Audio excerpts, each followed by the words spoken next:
होली के ठीक पहले रंग एक ही है बाजार में और वो है हरा, गहरा हरा। जी हाँ, शानदार तेजी के साथ दिन की ऊंचाइयों की तरफ ट्रेड करते हुए बाजार और आखिरी 1.5 घंटा लंबे वीकेंड के पहले रहेगा बेहद अहम, बेहद इंटरेस्टिंग। तो आइए, आप सबका स्वागत है फाइनल ट्रेड में। नमस्कार, मैं हूं अनिल सिंह और नमस्कार, मैं हूं दीपांशु भंडारी। एक्सटेंडेड वीकेंड है, त्योहार का मौसम है और उस समय आप देख रहे हैं बाजार में भी दमदार तेजी बनी हुई है। तो सर बताएं, आने वाले 1.5 घंटे के लिए बड़ी बातें क्या है? बातें मजबूती की तरफ ही है दीप। और देखिए, अप्रैल सीरीज की बेहद दमदार शुरुआत हुई है। निफ्टी 200 अंक उछलकर 14,550 के पार निकलता हुआ दिख रहा है। वहीं निफ्टी बैंक में भी दमदार खरीदारी आपको नजर आएगी और यहां पर भी तेजी पूरी बनती हुई दिख रही है 500 अंकों के आसपास की। और आईसीआईसीआई, एचडीएफसी जैसे दिग्गज बैंक मजबूती के साथ ऊपर बढ़ते हुए दिख रहे हैं और सरकारी बैंकों में भी एक्शन पूरा भरपूर है तेजी की तरफ। सुप्रीम कोर्ट का फैसला टाटा ग्रुप के फेवर में आता हुआ दिख रहा है। उसके बाद टाटा ग्रुप के शेयरों में चौतरफा तेजी है।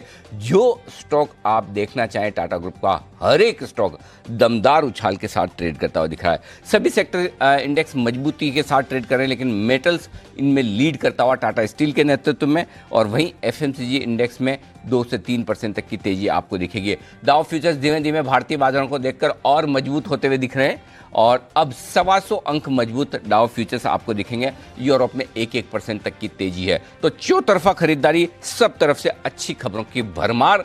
अप्रैल की सीरीज रहेगी दमदार। ये है हमारी शुरुआत इस वक्त सीरीज की दीप। बिल्कुल सर, और आज सुबह आपने कहा भी था कि अप्रैल सीरीज का सेटअप आपको बुलिश लग रहा है। शायद थोड़ा ऊपर उतार चढ़ाव इनिशियली हो, बट सीरीज बहुत ही बढ़िया रहने वाली है। शुरुआत तो दमदार हुई है सर। आज का एक्शन कैसे समझते हैं? थोड़ा और एक्शन क्लोजिंग तक आते हुए दिखता है, क्या व्यू बन रहा है सर? अच्छी बात यह दीप कि लगातार हर एक लेवल से खरीदारी होती दिख रही। शुरुआती आधे घंटे में जो एक हल्का फुल्का करेक्शन आना था और अहम लेवल पे बाजार ने जो सपोर्ट लिया, उसके बाद घूमते हुए नजर आए। बैंक निफ्टी ने जरा सा उतार चढ़ाव दिखाने की कोशिश की, लेकिन अब उसे भी राह साफ नजर आ रही कि जाना ऊपर की तरफ ही है। निफ्टी देखिए 14,425 के अहम लेवल के आसपास से सपोर्ट लेकर ऊपर आता हुआ दिख रहा है और 14,600 ये एक टारगेट बनता है। 14,575, 14,600 की बात हमने की थी कि जो फाइनल टारगेट है। और आज का हाई देखिए दीप, एग्जैक्टली 14,572 का है। तो आज के लिए 14,600 तक के टारगेट बनते हैं। अनडाउटेडली अगर इसके ऊपर बंद होता है तो बहुत ही अच्छा है। कोई भी क्लोजिंग 14,530 के ऊपर की बहुत अच्छी मानी जाएगी। तो आखिरी 1.5 घंटे में आपको ये देखना है 14,525, 530 के ऊपर बंद होता है तो बढ़िया, और 14,600 के ऊपर बंद होता है तो बहुत ही बढ़िया। फिर तो कहना ही क्या। तो ये 2 लेवल है जो क्लोजिंग के लिहाज से आपको ध्यान में रखने निफ्टी पर, इसमें कोई डाउट नहीं। बैंक निफ्टी में हालांकि अब भी आपको अच्छी क्लोजिंग जो चाहिए वो काफ़ी दूर है और वो है 33,850 के आसपास की, जहाँ से हम काफ़ी दूर है। तो बैंक निफ्टी पर तो मैं इतना ऑप्टिमिस्टिक हूँ नहीं कि इतनी बढ़िया क्लोजिंग हमें 33,850 के ऊपर की मिल जाए, लेकिन फिर भी 33,300 के ऊपर की क्लोजिंग भी बुरी नहीं है और 33,600 के ऊपर की क्लोजिंग ठीक है। 33,850 के ऊपर की क्लोजिंग बेस्ट है। तो 3 क्लोजिंग है, 33,300, 33,600 और 33,850। जो भी मिल जाए we are happy to take it. But हाँ, जो सबसे बढ़िया क्लोजिंग मिलेगी वो निफ्टी पर अगर 14,600 के ऊपर की मिल जाए और 14,525 के ऊपर की बढ़िया है, कोई दिक्कत नहीं। जी दीप। बिल्कुल सर, तो इन लेवल से थोड़ा ऊपर या इन लेवल्स के आसपास भी क्लोजिंग मिले तो बढ़िया है, बट एक्शन भरपूर आ रहा है इस समय बाजार में और पूरा का पूरा दमदार व्यू बनते हुए दिख रहा है। आइए जान लेते हैं कौन से खबरों वाले शेयर से जहां पर रखनी है नजर, और इस पूरी सीरीज के ट्रिगर्स कौन से हैं। सिर्फ आज के ही नहीं, क्योंकि आज या आने वाले 2-3 दिनों के नहीं जो हम आपको यूजुअली बताते हैं, बट क्योंकि नई सीरीज की शुरुआत हुई है तो पूरी सीरीज के लिए कौन से ट्रिगर्स हैं वो भी जानना जरूरी है। मानसी हमारे साथ तैयार हैं। मानसी, पहले तो आने वाले 2-3 दिनों के ट्रिगर्स बताइए, उसके बाद फिर सीरीज के ट्रिगर्स के बात करेंगे। आने वाले कुछ दिनों के लिए क्या इंपॉर्टेंट व्यू है? बिल्कुल दीपांशु, सबसे पहले क्योंकि एक लंबा वीकेंड आने वाला है तो छोटे कुछ ही तमाम आने वाले दिनों के लिए तो ट्रिगर्स हैं। सबसे पहले तो आज की क्लोजिंग के साथ बारबेक्यू नेशन का आईपीओ बंद होने जा रहा है। प्राइस बैंड 498 to 500 है। साथ ही आज से प्रधानमंत्री मोदी का 2 दिवसीय ढाका का दौरा शुरू हो चुका है। सोमवार के ट्रिगर्स की अगर बात करें, यानी कि 29 तारीख की अगर बात करें, होली के अवसर पर भारतीय बाजार तो बंद रहेंगे। इस दिन NINL यानी कि नीलांचल इस्पात निगम लिमिटेड में स्ट्रैटेजिक हिस्सा बेचने के लिए एक्सप्रेशन ऑफ इंटरेस्ट का आखिरी दिन होगा। तो ये सोमवार तक के इंपॉर्टेंट ट्रिगर्स हैं जिस पर हमारा फोकस रहेगा। ओके, तो ये तो रहे कुछ आने वाले 2-3 दिनों के लिए इंपॉर्टेंट ट्रिगर्स। पर सीरीज बताएं मानसी, नया वित्त वर्ष की पहली सीरीज भी होगी ये, क्या इंपॉर्टेंट इवेंट्स रहेंगे इस सीरीज के लिए? बिल्कुल दीपांशु, देखिए लंबी सीरीज होगी, 29 तारीख तक ये जारी रहेगी। बात शुरुआत करेंगे 30 मार्च से। नजारा टेक्नोलॉजीज की लिस्टिंग होने की संभावना है। प्राइस बैंड 1100 से 1101 तय की गई है। निफ्टी इंडाइसेस में बदलाव 31 मार्च से लागू होते हुए दिख सकते हैं। निफ्टी 50 में टाटा कंज्यूमर शामिल होगा, गेल निफ्टी से बाहर होता दिखेगा। साथ ही निफ्टी बैंक में एयू स्मॉल फाइनेंस शामिल होगा, बैंक ऑफ बड़ौदा बाहर होता हुआ दिखेगा। 1 अप्रैल काफी इंपॉर्टेंट दिन, कई सारे चेंजेस होते हुए दिखेंगे। मार्च ऑटो बिक्री के आंकड़े आएंगे, गैस की कीमतें बढ़ेंगी। साथ ही 1 अप्रैल 2021 से न्यू फॉरेन ट्रेड पॉलिसी भी लागू होते हुए दिखेगी। टेलीकॉम कंपनियों को सुप्रीम कोर्ट द्वारा एजीआर भुगतान करने का समय शुरू होगा 1 अप्रैल से, क्योंकि 10 साल के अंदर एजीआर भुगतान टेलीकॉम कंपनियां करें। सुप्रीम कोर्ट ने ये जो कहा है, इसका जो समय है 1 अप्रैल से शुरू होता हुआ दिखेगा। पीएलआई स्कीम 1 अप्रैल से लागू होगी। 1 अप्रैल से ही मैंडेटरी होंगे फ्रंट एयरबैग भी। 2 अप्रैल गुड फ्राइडे है, अगेन छुट्टी होंगी। भारतीय बाजार में तो छुट्टी होंगी ही, लेकिन तमाम विदेशी बाजारों में भी छुट्टी इस दिन होती हुई दिखेगी। 5 अप्रैल के दिन मॉनेटरी पॉलिसी कमेटी की 3 दिवसीय बैठक शुरू होगी।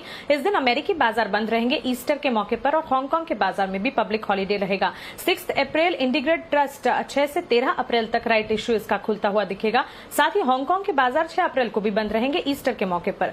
7 अप्रैल के दिन आरबीआई की क्रेडिट पॉलिसी आएगी। 3 दिवसीय की मॉनेटरी पॉलिसी कमेटी की बैठक खत्म होने के बाद 7 अप्रैल को क्रेडिट पॉलिसी पर फोकस रहेगा। बारबेक्यू नेशन की लिस्टिंग होने की संभावना है 7 अप्रैल को। वहीं वेदांता ओपन ऑफर इस दिन बंद हो जाएगा। 8 अप्रैल मैग्मा फिनकॉर्प 8 से 26 अप्रैल को ओपन ऑफर खुलने वाला है। 9 अप्रैल आईपीएल 2021 चेन्नई में 9 अप्रैल से शुरू होने जा रहा है, और अंतिम मुकाबला 30 मई को अहमदाबाद के नरेंद्र मोदी स्टेडियम में खेला जाएगा। तो इस पर भी फोकस है। आईपीएल की शुरुआत होगी 12 अप्रैल। फरवरी आईआईपी और मार्च सीपीआई के नंबर्स आएंगे। 13 अप्रैल इंटीग्रेटेड ट्रस्ट का राइट इश्यू बंद हो जाएगा। इन्फोसिस 13 अप्रैल और 14 अप्रैल को Q4 नतीजों पर बोर्ड बैठक करने जा रहे हैं।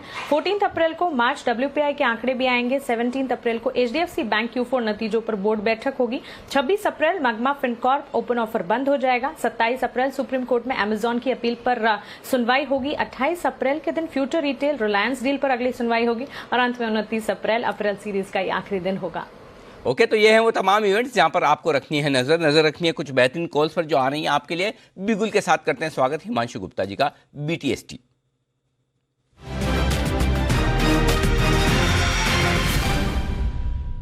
हिमांशु जी नमस्कार, बताएं सर। नमस्कार सर, ब्रेकआउट देखने को मिल रहा है तमाम मेटल स्टॉक्स में। स्टील कंपनीज में बहुत ही अच्छा सुबह से एक ट्रैक्शन बना हुआ है, जबरदस्त खरीदारी देखने को मिली है। और एक स्टॉक जिसमें अभी ब्रेकआउट आते हुए देखने को मिला है वो है जिंदल स्टील एंड पावर। यहाँ पर एक during the day flag formation से ऊपर ब्रेकआउट देखने को मिला है। करंट लेवल्स 325 325 के आसपास खरीदारी करके चलें। अगर 1 से 2 रुपए का डिप मिलता है 322 323 के आसपास, तो वहां पर और पोजीशन को ऐड किया जा सकता है। 318 के स्टॉप लॉस के साथ 332 334 तक के targets Jindal steel and power में देखने को मिल सकते हैं। ये लेवल्स जो आप दे रहे हैं कैश के दे रहे हैं या फ्यूचर्स के? अनिल जी, कैश के लेवल्स हैं। ओके, तो 325 के आसपास खरीदिए, कैश लेवल्स हैं। 318 का स्टॉप लॉस, 332 334 के टारगेट। फ्यूचर्स को आप अपने हिसाब से एडजस्ट करके चल सकते हैं, ये ध्यान में रखिएगा, ये आपके लिए। और इस बीच कुछ और स्टॉक्स जो बड़े एक्शन में होते हुए दिख रहे हैं वहां पर भी फोकस करेंगे। उससे पहले वरुण है हमारे साथ तैयार बताने के लिए खबरों वाले शेयर। वरुण, आई खबरें या अकाल है? नहीं आई ना, आई कितनी काफ़ी सारी आई, बहुत सारी है, कम से कम 8-10 है। बताओ फिर। हाँ, तो उसमें सबसे पहले तो टाटा ग्रुप के लिए खबर है, जो आपने हेडलाइन में भी मेंशन किया कि टाटा ग्रुप के सबसे बड़ी राहत मिली है। यहाँ पे सुप्रीम कोर्ट ने NCLT का जो आदेश था उसको खारिज कर दिया है, और टाटा ग्रुप ने जो मिस्त्री के साथ इनका केस था, साइरस मिस्त्री को जो बाहर निकाला गया था, उसको लीगल माना है। और आगे जो इनके शेयर्स है उसके ऊपर आपस में इन्हें चर्चा करने के लिए कहा गया है। वेदांता राजस्थान ब्लॉक एक्सटेंशन मामला जो है उसमें दिल्ली हाईकोर्ट की जो अर्जी थी उसको यहाँ पे जो सरकार की अर्जी थी उसको दिल्ली हाईकोर्ट ने मान लिया है, और कहा है कि ब्लॉक एक्सटेंशन 2017 लाइसेंसिंग पॉलिसी के मुताबिक ही आगे ये ब्लॉक जो है वो दिया जाए। गोदरेज प्रॉपर्टीज नोएडा में इन्होंने 475 करोड़ में 275 घर बेचे, यानी कि एक घर करीब 1.25 करोड़ के आसपास बेचा है। M&M महिंद्रा इलेक्ट्रिक के कंसोलिडेशन को सैद्धांतिक मंजूरी जो है वो मिली है। सुप्रजीत इंजीनियरिंग 8 से 26 अप्रैल को शेयर बायबैक की कंपनी करने वाली, ये अपने अपडेट दिया इन्होंने। पंजाब सिंह 335 करोड़ प्रेफरेंशियल शेयर्स का आवंटन ये कंपनी करने वाली है। 16 रुपये 41 पैसे प्रति शेयर के भाव पे आवंटन करेगी। बजाज ऑटो, इस कंपनी ने इलेक्ट्रिक 2 व्हीलर के लिए करार किया है। पेरियर मोबिलिटी के साथ ये करार जो है वो किया गया है। इसके अलावा प्राइवेट ट्रेनों के लिए जो बिड मंगाई जा रही थी उसकी तारीख जो है वो आगे और बढ़ गई है। अब फाइनेंशियल बिड की तारीख जो है वो 30 जून तक बढ़ा दी गई है। ये घर वाली कौन सी आपने खबर सुनाई कि ये कितने घर बेचे? गोदरेज प्रॉपर्टीज ने नोएडा में 475 करोड़ में 275 घर बेचे। मतलब 2 करोड़? हाँ, पौने दो करोड़ के आसपास होगा। आप घर खरीदने के मन बना रहे हैं? लेकिन इतना महंगा वाला नहीं। नहीं, लेकिन मुझे उससे पता चल गया। नहीं तो हम तो सोचते थे कि इतने करोड़ में इतने घर, तो पर घर की कीमत कितनी है? पर घर की कीमत वो आदमी निकालता है जिसको खरीदने का कुछ चल रहा दिमाग में। हाँ, सही पकड़ में आ गया। मेरे को लगा ही, मैंने कहा नहीं तो कौन है जो निकालता है कि अच्छा इतने करोड़ में इतने घर बेचे तो पर एक घर इतने का हुआ। नहीं अनिल जी, फिर मैंने ये भी देखा कि कितने प्रीमियम घर बेचे इसने। अब ये सोचिए 1.5 2 करोड़ के एक घर बेचे, तो प्रीमियम सेल किए ना। हाँ बिल्कुल। तो ये है गोदरेज प्रॉपर्टी के घर बेचने की जानकारी। 2.25 करोड़। हाँ, 2.25 करोड़ प्रीमियम। हाँ, प्रीमियम ही है। दिल्ली के हिसाब से, क्योंकि वहाँ आपको 1 BHK मिल जाएंगे 40। समझ लो बंसल जी बुरा मानेंगे, नोएडा में रहते हैं कुणाल जी। 2.25 करोड़ में नोएडा में घर प्रीमियम माना जाएगा? देखिए क्या कह रहे हैं वरुण। अनिल जी देखिए, ये समझ का फेर है अनिल जी। अनिल जी, किसी को 2 करोड़ का मकान बहुत ही सस्ता लगता है, किसी को बहुत महंगा लगता है। तो अनिल जी बिल्कुल ये देखने वाले की नजर पे है अनिल जी। पक्के बड़े नेता बनेंगे आप। तो पक्के बड़े नेता, देश के बड़े लीडर बनेंगे, इसमें कोई डाउट। इतना बढ़िया जवाब दिया है कि मतलब किसी को समझ में नहीं आ रहा अच्छा बोला खराब बोला। तो बस बहुत सही तरीके से, वाह, पॉलिटिकली करेक्ट। राइट, ठीक है। तो ये है आपके लिए। लेकिन पॉलिटिकली तीन स्टॉक और बचे। एक और बचे, तीन स्टॉक और बचे। अच्छा, एक बंसल जी की विशेष टिप्पणी आ रही है, फिर मैं आपके पास वापस आ रहा हूं। जी बंसल जी। देखिए अनिल जी, वो जो फ्लैट की बात कर रहे हैं ना, ये वरुण, जिसकी वो अनिल जी प्रीमियम नहीं है, वो नॉर्मल है। उससे अनिल जी थोड़ा सा और आगे जाएंगे, मेन रोड पर मतलब कि वो विला टाइप लैंड अलाउट हुए हैं। तो आप ही के एक पैनलिस्ट ने अनिल जी वहां पर मतलब कि बड़ी वाली लैंड ली है, वो प्रीमियम अनिल जी। ओके। अब वो कितने मिली वो भी बता दे तो हमें पता चल जाए प्रीमियम क्या होता है। तो नेचुरली फ्लैट से लैंड तो महंगी होगी। डेफिनेटली। एनीवे, अच्छा बताइए बाकी की स्टॉक्स। AB फैशन, यहाँ पे गुडव्यू फैशन में इन्होंने 35.5% हिस्सेदारी जो खरीदी है। और 2 कंपनियां जिन्होंने डिविडेंड दिया है, RVNL 1 रुपये 14 पैसे प्रति शेयर का अंतरिम डिविडेंड का इस कंपनी ने ऐलान किया, और श्रीराम सिटी यूनियन 10 रुपये प्रति शेयर के अंतरिम डिविडेंड का ऐलान किया है। ओके, तो ये है आपके लिए राय श्रीराम सिटी यूनियन और बाकी सारे स्टॉक्स पर। खबरों के लिहाज से राय नहीं, खबरें हैं जो आपको रखनी है ध्यान में। आइए बढ़ते हैं आगे। और जो मैं पॉलिटिकली करेक्ट होने की बात कर रहा था कुणाल जी की, लेकिन टेक्निकली तो एकदम करेक्ट है, सुपर डुपर हिट है और शानदार भी है। क्यों ऐसा मैं कह रहा हूँ? वो कह रहा हूँ मैं कॉनकोर की वजह से। क्या गजब का और क्या ज़बरदस्त कॉल आज कॉनकोर पर आया है सुबह सुबह कुणाल जी और राकेश जी की तरफ से। और उसके बाद कॉनकोर पर एक तो राय दी ही कुणाल जी राकेश जी ने 570 पर, और 570 का ही कॉल ऑप्शन खरीदने की राय आशीष केलकर साहब ने भी दी। और स्टॉक डे हाई पर 590 पर ट्रेड करता हुआ दिख रहा है, 591 पे। जबरदस्त उछाल। बताएं कुणाल जी, अब क्या करना है? अनिल जी अभी भी बने रहना है। बहुत जबरदस्त ब्रेकआउट हुआ है। एक लक्ष्य हमारा 585 रुपए का था, वो तो आ गया है, और अब 595 की ओर स्टॉक अग्रसर है। मुझे लगता है अनिल जी 620 तक जाएगा। और ये जो पूरा स्पेस है अनिल जी बहुत ही मजबूत दिखता है चार्ट्स पर। कॉनकोर जिनके पास है बने रहे। 595 का पहला टारगेट है, ये लेवल पार होके 620 तक जाएगा स्टॉक। ओके, ये है आपके लिए 620 तक के रिवाइज टारगेट अब कॉनकोर में आपके लिए कुणाल जी की तरफ से। आइए एक और स्टॉक जो बड़ा एक्शन में रहा है वो है सेल, और इसको सेल नहीं करना है, बाय करना है, ये कहते थे सुमित जी। सुमित जी आपके बाय करने की खबर पे ही देखिए सेल 7% ऊपर है। आज का आपका स्टॉक ऑफ द डे 80 के टारगेट की तरफ तेजी से बढ़ता हुआ। बधाई, अपडेट। बिल्कुल अनिल जी, बहुत बहुत शुक्रिया। और ये क्लास मूव देखने को मिला है सेल के अंदर।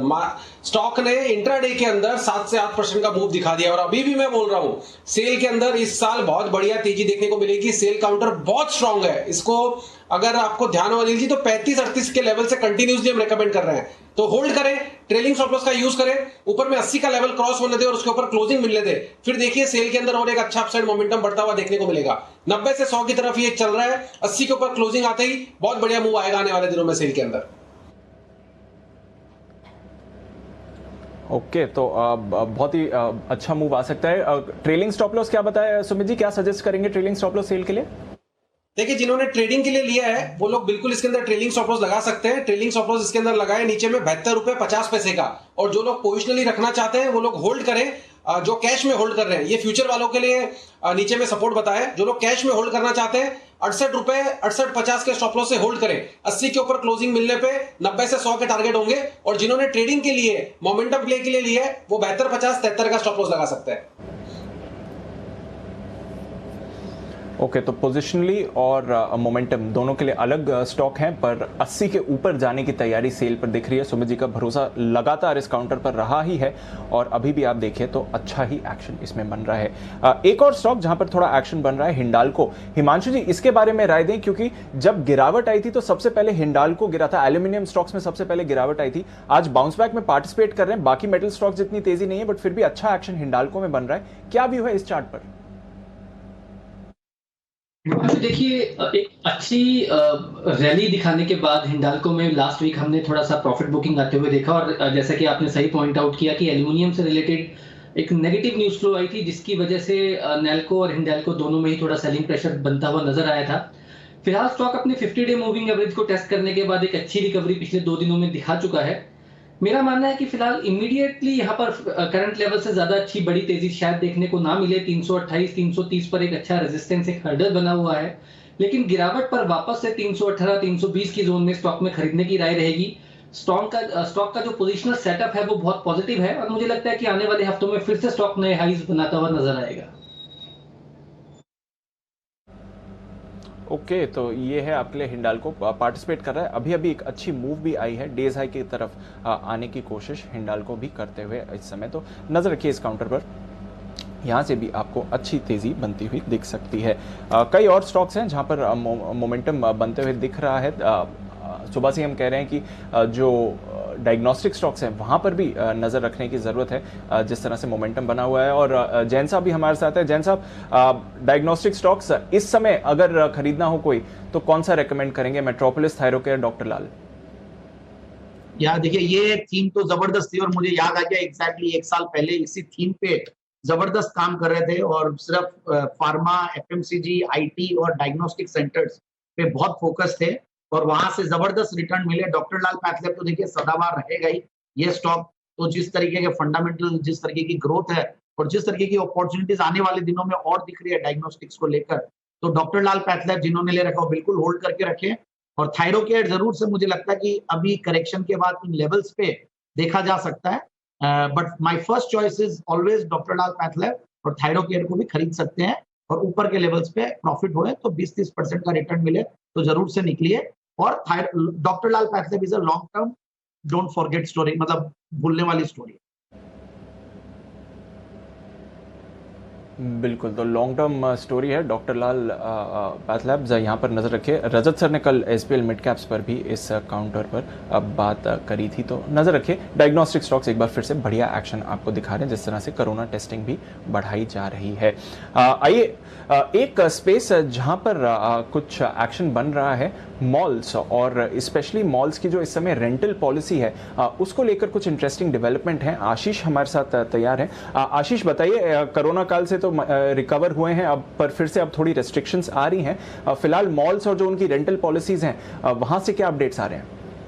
देखिए दीपांशु, जैसा कि आपने बताया कि पिछले साल लॉकडाउन के दौरान जब मॉल्स बंद हुए थे, तो कहीं ना कहीं अगर आप देखें तो जो रिटेल है, रिटेल आउटलेट्स, इनको मॉल्स ने थोड़ी सी कहीं ना कहीं आप देखिए रियायत दी थी। उन्होंने कहा था कि इन्हें कंसेशन दिया जाएगा रेंटल में, और अब कहीं ना कहीं आप देखिए खबर आती हुई देखिए कि जो है 1 अप्रैल से, यानी अगले महीने से अगर आप देखें तो ये जो रियायत इन्हें दी गई थी इसे वापस लिया जाएगा, क्योंकि मॉल्स का कहना है कि अब फुटफॉल भले ही अगर पिछले साल के मुकाबले अगर आप देखें कम है, लेकिन अधिकतर जो स्टोर्स हैं मॉल्स के अंदर उनकी बिक्री ऑलमोस्ट 80% प्री कोविड स्तर के आसपास चली गई है। सिर्फ यही नहीं, अगर आप अपैरल और इलेक्ट्रॉनिक्स में अगर आप देखें तो जो बिक्री है प्री कोविड स्तर से 120%, यानी उसको भी पार कर चुकी है। बढ़िया बिक्री देखने को मिल रही है। इसके लिए मॉल्स का कहना है कि देखिए मुश्किल वक्त में तो रिटेल आउटलेट्स को उन्होंने सहारा दिया, लेकिन अब समय आ गया कि ये जो जितने भी उन्होंने रियायत दी थी उन्हें रोल बैक किया जाए।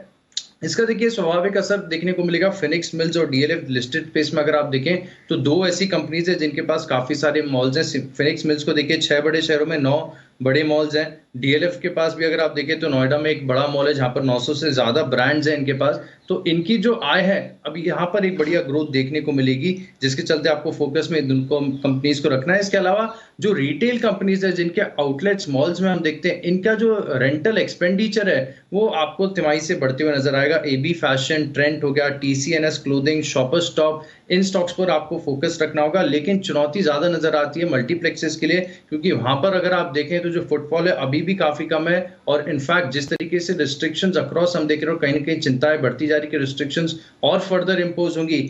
पीवीआर और आइनॉक्स लीजर इनके लिए समय चुनौतीपूर्ण है। ओके, तो मल्टीप्लेक्सेस के लिए अभी भी चुनौतीपूर्ण समय है, बट कुछ कंपनीज, मॉल रेंटल कंपनीज और साथ ही जिनके स्टोर्स हैं मॉल्स में, वहां पर थोड़ा अच्छा समय आ सकता है। जैन साहब, कैसे समझें इसे? जो नई रेस्ट्रिक्शंस आ रही हैं, क्या उससे आगे परेशानी आ सकती है, या फिर worst of it is over और अभी रिकवरिंग ट्रेंड ही दिखेगा? आपका क्या राय बनती है सर? देखिए, वैसे मुझे फिनिक्स एज अ स्टॉक अच्छा लगता है, बट थोड़ा सा मैं कंजर्वेटिव हूं अभी, और मुझे लग रहा है कि समय और लगेगा अभी, और ऐसा लगता है कि करेक्शन वैसा आया नहीं कि बहुत अट्रैक्टिव प्राइसिंग हो जाए और हम ले ले, वैल्यूएशंस वैसे लगते नहीं है, और पॉजिटिव न्यूज आती रहेगी। बट मुझे लगता है कि इन सब चीजों पे ध्यान देने से अच्छा आरईआईटीज एक अच्छी अपॉर्चुनिटी है जहां पे ध्यान देंगे, और बाकी otherwise corrected real estate stocks की अगर बात करें तो मुझे आशियाना हाउसिंग भी है, या फिर मुझे प्रेस्टीज एस्टेट है, वहां पे काफी कुछ अपॉर्चुनिटीज दिखती है। तो ओवरऑल बहुत ज्यादा मैं एग्रेसिवली मैं रेकमेंड नहीं करूंगा, बिकॉज करेक्शन अभी भी मुझे एक्सपेक्टेड है कि कुछ फिनिक्स मिल्स और इनमें करेक्शन आएगा, तब मैं एंट्री लूंगा। ओके, तो थोड़ा करेक्शन आएगा फिर ही ले सकते हैं। अभी भी वैल्यूएशंस उतनी अट्रैक्टिव नहीं आई हैं यहाँ पर। कुछ और स्टॉक्स जहाँ पर अच्छी मूव आ रही है, HUL, इस पर राय लेना चाहूँगा, और विश्वेश जी के पास चलते हैं HUL पर जानने के लिए। विश्वेश जी, वैसे तो आज लगभग सभी सेक्टर से अच्छा पार्टिसिपेशन आ रहा है, पर HUL की जो 3.5% की आज मूव है, उससे क्या समझना चाहिए?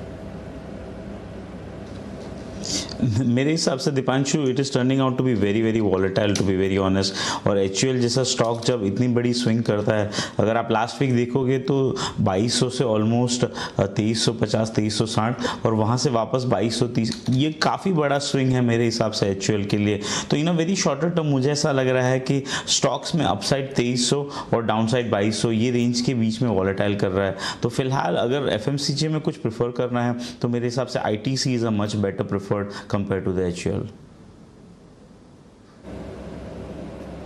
ओके, तो बिटवीन ITC एंड HUL के साथ जाना चाहेंगे विश्वेश जी, वहां पर बेटर एक्शन आ सकता है। बट HUL पर नजर रखिए, गोदरेज कंज्यूमर पर भी नजर रखिए। बढ़िया उछाल आज सुबह से ही वहां पर आते हुए दिखा है। ब्रोकरेज कमेंट्री काफी पॉजिटिव रही है, और ये दोनों कंजम्पशन यूनिवर्स के पैक अच्छा कर रहे हैं। डाबर पर भी 2.5% की आपको मूव आती हुई दिखी है। तो कहीं ना कहीं FMCG काउंटर्स पर भी नजर रखनी जरूरी है, जिस तरह से आज की एक मूव आ रही है। एक और स्टॉक जहां पर अच्छी मूव आती हुई दिख रही है, इंडिया बुल्स हाउसिंग। हिमांशु जी, क्या राय देंगे इंडिया बुल्स हाउसिंग पर? कल की गिरावट के बाद आज बाउंस बैक जरूर आया है, पर इस पर भरोसा करना चाहिए या अभी भी स्टॉक पर आगे दबाव ही दिखेगा?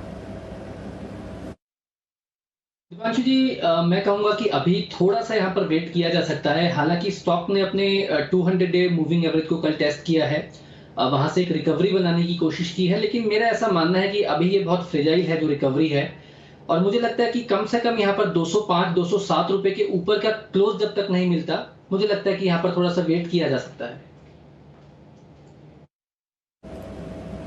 ओके, थोड़ा वेट करते हैं, पर देखते हैं कि इंडिया बुल्स हाउसिंग किस तरह का एक्शन पकड़ता है। काफ़ी वॉलेटाइल रहा है ये काउंटर, और कल तो हमने एक फंड बेस्ड सेलिंग भी देखी थी इसमें। M&M फाइनेंस, इस पर बढ़िया मूव आया है, 6-6.5% का उछाल है। बंसल जी, क्या चल रहा है M&M फाइनेंस में? देखिए दीपांशु, बेहतरीन टेक्निकल रुझान है, बेहतरीन रिबाउंड आया है। कल के सत्र में एक ब्रेकडाउन देखने को मिला था 200 के नीचे, और वहां पे सस्टेन नहीं हुआ है, और आज कल के हाइस के ऊपर निकल रहा है। तो आज की प्राइस मूवमेंट देख के एक चीज बड़ी क्लियर है कि कल का जो ब्रेकडाउन था वो मोस्ट लाइकली फॉल्स ब्रेकडाउन है। Short covering plus fresh longs का कैंडिडेट है। 200 का स्टॉप लॉस लगाना चाहिए, और 213-214 के टारगेट के लिए इस पर खरीदारी की राय है। और दीपांशु, इसके साथ साथ आपसे गुजारिश है एक बिगुल की, हमारे पास एक एल्गो ट्रेड है, उसके बिगुल की रिक्वेस्ट है। ओके, तो बिगुल की रिक्वेस्ट है राकेश जी कुंजाल जी की तरफ से। बिगुल एल्गो ट्रेड के लिए चार्ट कॉर्नर।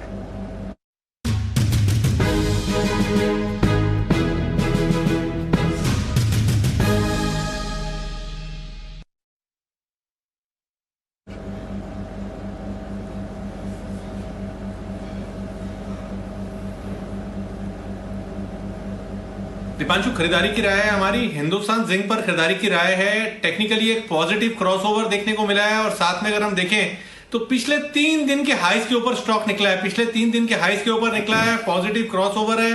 हिंदुस्तान जिंक पर खरीदारी की राय है। ओवर टू कुणाल जी। देखिए दीपांशु, चार्ट पर देखें तो पिछले 8 से 10 ट्रेडिंग सेशन से लगातार हिंदुस्तान जिंक नीचे आ रहा था, एक सपोर्ट तक आया, सपोर्ट के को हिट करने के बाद इसमें ब्रेकअवे गैप बना और उसके बाद आज एक जबरदस्त बाइंग देखने को मिल रही है। तो हिंदुस्तान जिंक, वेदांता दोनों चार्ट्स पर बहुत मजबूत लग रहे हैं। हिंदुस्तान जिंक में मौजूदा स्तरों पर हमारी खरीदारी की राय है। यहां पर 282 282 का एक छोटा सा स्टॉप लॉस रख करके बाय करने की हमारी राय है। पहला टारगेट 295 रुपए का, 295 का पहला टारगेट और 302 रुपए का इवेंचुअल टारगेट है, जिसके लिए हिंदुस्तान जिंक में खरीदारी करें। बिल्कुल। और पूरे वेदांता ग्रुप के स्टॉक्स में तेजी आती दिख रही है। वेदांता देखिए 227 के आसपास पहुंचता हुआ दिख रहा है। ये स्टॉक भी पिछले कुछ मिनटों में बड़ी तेजी से भागा है और साथ ही हिंदुस्तान जिंक में भी बढ़िया तेजी बनती दिख रही है। 282 के स्टॉप लॉस के साथ अल्गो ट्रेड में यहां पर एंटर करें। 295 302 के टारगेट के लिए। एक और बिगुल है विश्वेश जी के लिए, तैयार है विश्वेश का विशेष।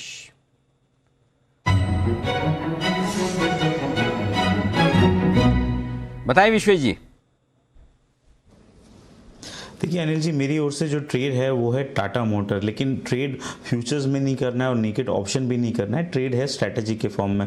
पहले तो मैं बता दूं कि 350 से टाटा मोटर में जो 270 तक का फॉल आया था, मुझे लग रहा है ये फॉल कंप्लीट हो चुका है और टाटा मोटर यहाँ से 330 की ओर जा सकता है। तो इसको ट्रेड करने का जो मैंने तरीका सोचा है वो थोड़ा सा लेस रिस्की है, इसीलिए मैं शेयर करूँगा। 300 का कॉल जो एट द मनी कॉल है उसको एक लॉट बेचना है, जो करीबन 19 रुपये के आसपास बिकेगा, और उसके सामने 3 लॉट 330 के कॉल ऑप्शन खरीदने जो 7 रुपए में खरीदेंगे। तो नेट नेट आपको माइनर डेबिट या स्मॉल क्रेडिट आएगा। अब ऐसे में होता क्या है अनिल जी, अगर स्टॉक नीचे जाता है, अगर मार्केट थोड़ा पुल बैक करता है तो आपको कोई नुकसान नहीं है। On the other hand stock अगर ब्रेकआउट करता है और 300 के कॉल में हाईएस्ट हुआ है, मुझे लगता है अगर ये मूव करता है तो it can turn out to be a lottery. तो लो रिस्क ट्रेड है और मुझे लगता है अगर 300 के ऊपर गया तो एक्सप्लोसिव मूव आएगा। और स्टार्ट ऑफ द एक्सपायरी में इसको call ratio back spread strategy कहा जाता है। ये स्ट्रेटेजी बहुत अच्छी रहती है होल्ड करने के लिए 3 से 4 दिन के लिए। तो मेरा व्यू है टाटा मोटर यहाँ से 320 330 की ओर जाएगा। जब तक 290 के ऊपर है तब तक मुझे लगता है ये स्ट्रेटेजी होल्ड करना चाहिए। 5 से 7 दिन में मुझे लगता है ये अच्छा मुनाफा देगा। ये थोड़ा जरा समझाओ भाई साहब, ये कर क्या रहे हो आप? 300 का एक कॉल बेचना है, बराबर है? जी बिल्कुल। कितने पैसे आएंगे उससे?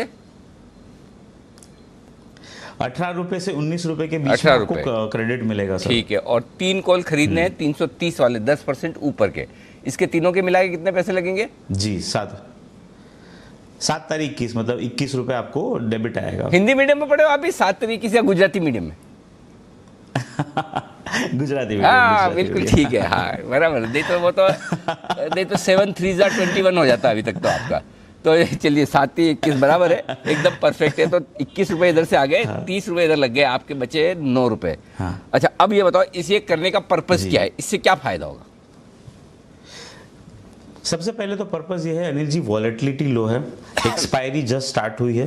दूसरी चीज कि मार्केट क्लियर नहीं है अनिल जी, तो ऐसे में अगर नेकेड फ्यूचर या फिर आप कॉल करते हो और गलत जाते हो तो लॉसेस होते हैं। इस केस में अगर गलत गए भी और पुलबैक भी आता है, क्योंकि बैक स्प्रेड है और बेचा हुआ है, वो लेग आपको प्रॉफिट देगा, तो इसकी वजह से नीचे जाने की वजह से भी आपको नुकसान नहीं होता है। ऑन दी अदर हैंड अगर एक्सप्लोसिव मूव आता है, क्योंकि आपके पास 3 कॉल है, तो आपको 2 फायदे होते हैं। पहला तो प्रीमियम बढ़ने का, दूसरा वॉलेटिलिटी बढ़ने का, और तीसरा डेल्टा, क्योंकि आपका पॉजिटिव है तो बड़ा मुंह आता है। तो ये बहुत ही बेहतरीन स्ट्रैटेजी है, हम हमारे क्लाइंट्स को करवाते हैं। हर एक्सपायरी के स्टार्ट के पहले वीक में अगर आप कॉल रेशियो बैक स्प्रेड करते हो वो स्टॉक्स में जिसमें बड़ा मुंह आने वाला है, जिसकी वॉलेटिलिटी कम है, तो मुझे लगता है कि एक्यूरेसी इज ऑलमोस्ट 80-85% सर।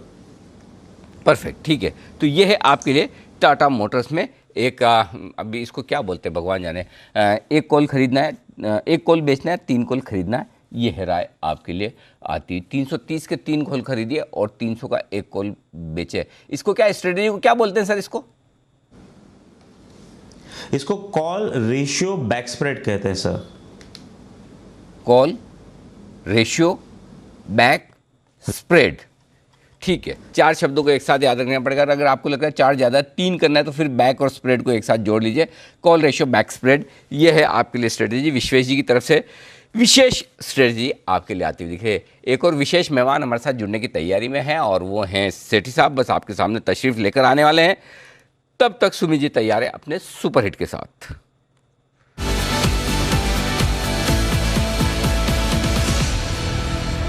बताएं सुमित जी।